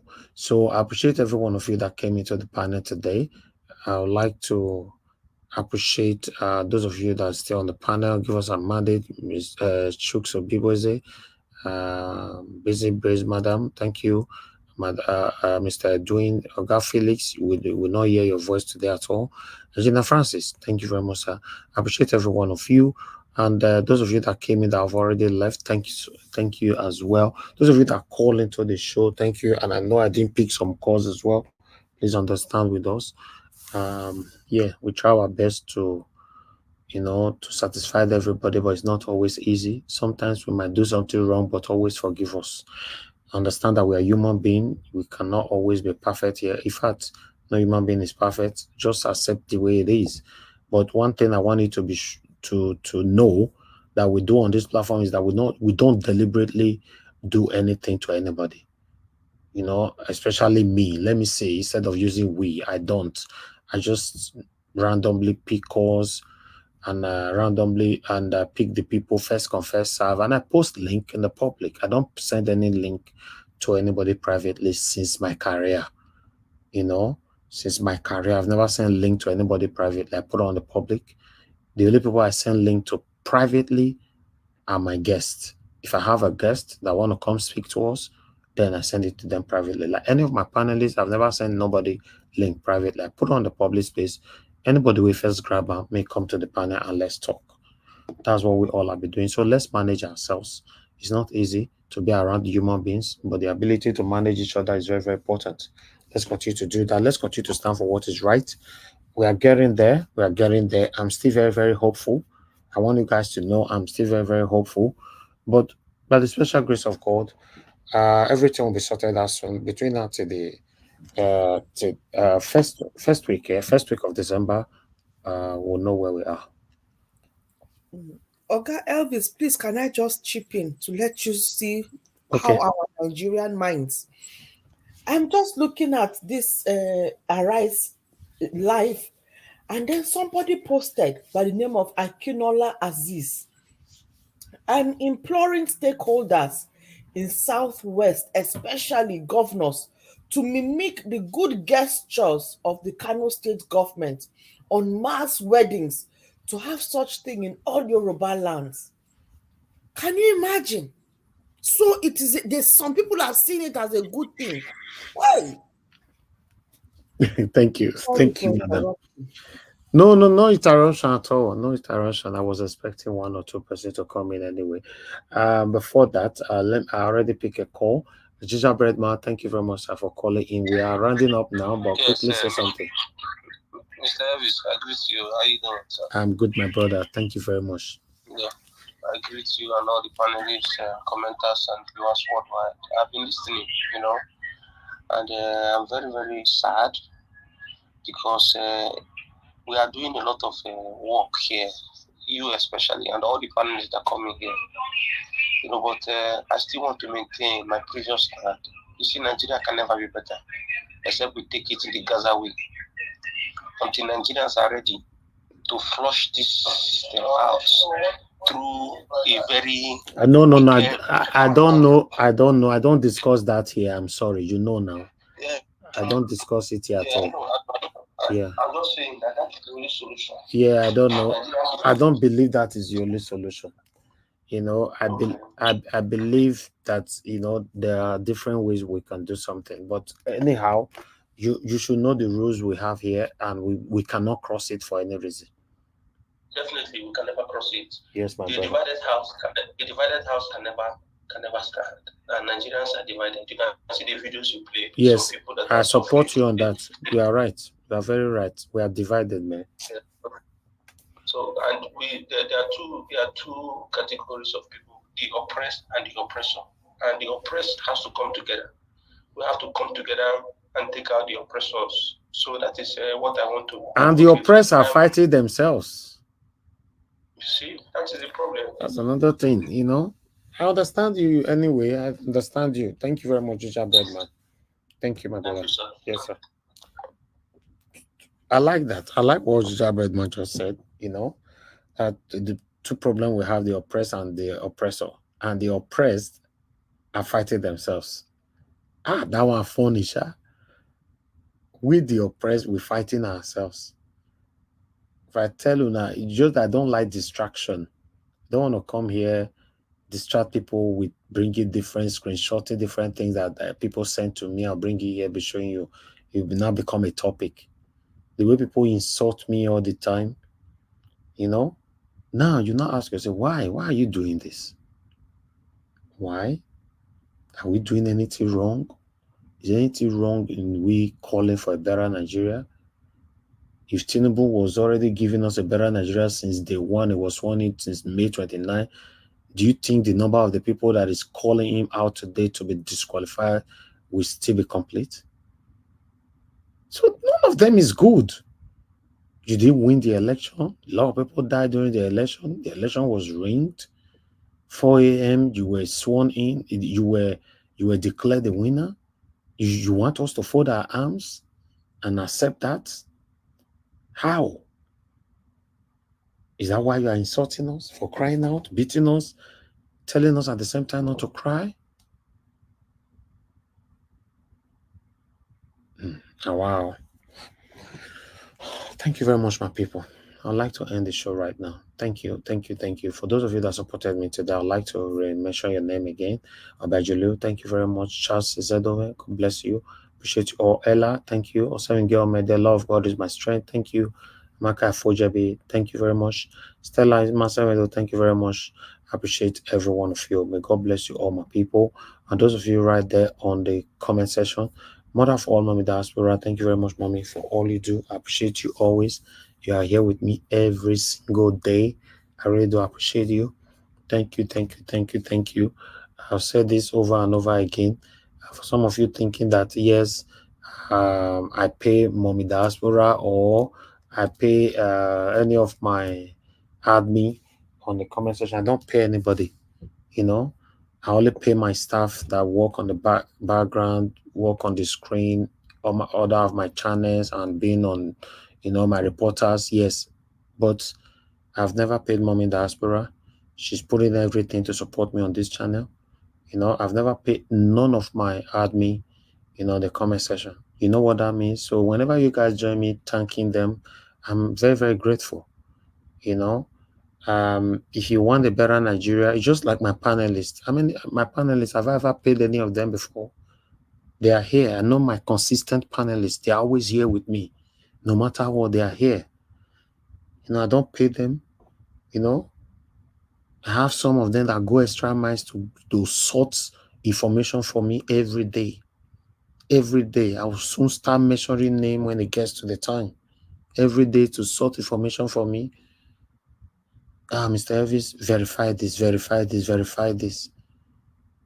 I'm just grateful to have you all, that we all are genuinely fighting for a better Nigeria. We are not doing it for our selfish interest. The only difference between me and you all is that I own the platform. I would have also done the same if it was one of you that owned the platform. That's how it is.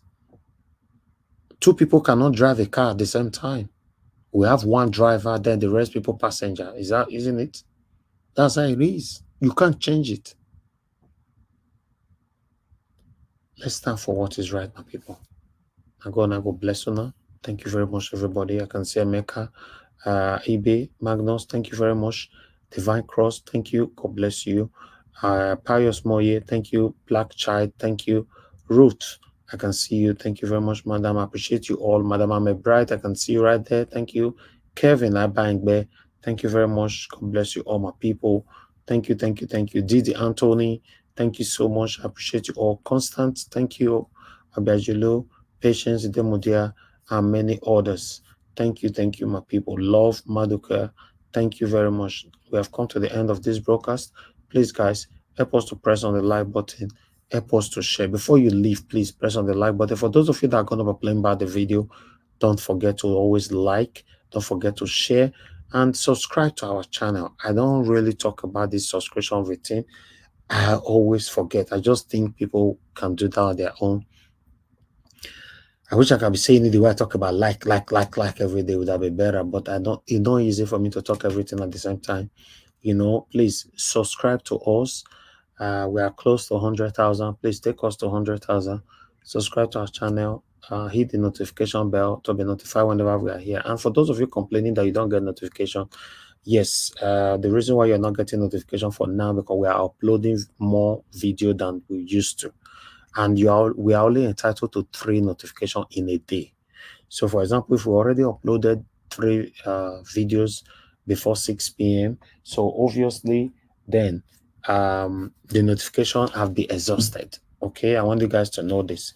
The notification have been exhausted before 6 p.m. So what you just need to do, you already know the time we come on air is 6 p.m. every day.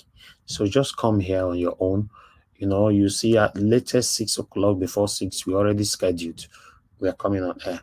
You know, so in case we didn't exhaust it, that's fine. Now that we are now randomly picking 1 or 2 submission and re-uploading again, so obviously notification is going to be continuously taken. So just come in 6 p.m. every day. We are here by God's grace. God continue to give us the energy and the strength to do this. Thank you very much, my people. Have a good night and bye for now. I know they do competition with anybody. If I offend you, forgive me. Show me love. Go there, biza. Kama bara wa lo ninu ife kan akanbi. I know they do competition with anybody. If I offend you, forgive me. Show me love. I go show you love. Kama bara wa lo ninu ife kan. I know they do competition with anybody.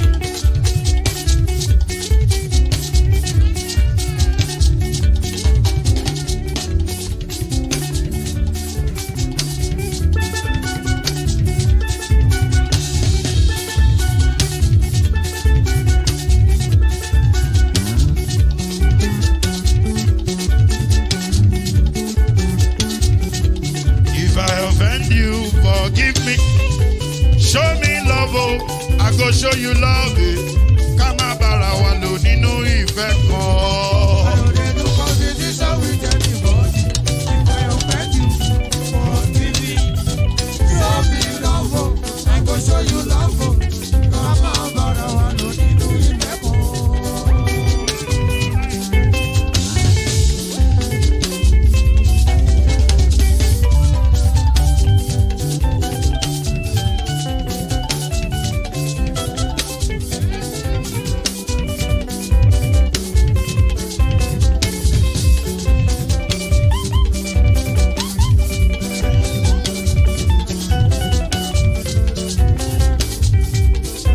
They do competition with anybody. If I offend you, forgive me. Tó bá ti sanwó fún Ṣẹ́gun Nàbí o, ẹ fẹ́ jókù. Alákọ̀bí Ṣẹ́gun Nàbí. Alákọ̀bí Sábàmẹ́là. Anybody? Any bobo. Anybody? Mo ló ń fọlú, ó gbà mí bó ṣe rí mi láti kíníṣí. Délé mo ló ń fọlú, ẹ jẹ́ ń sọ̀rọ̀. Délé o.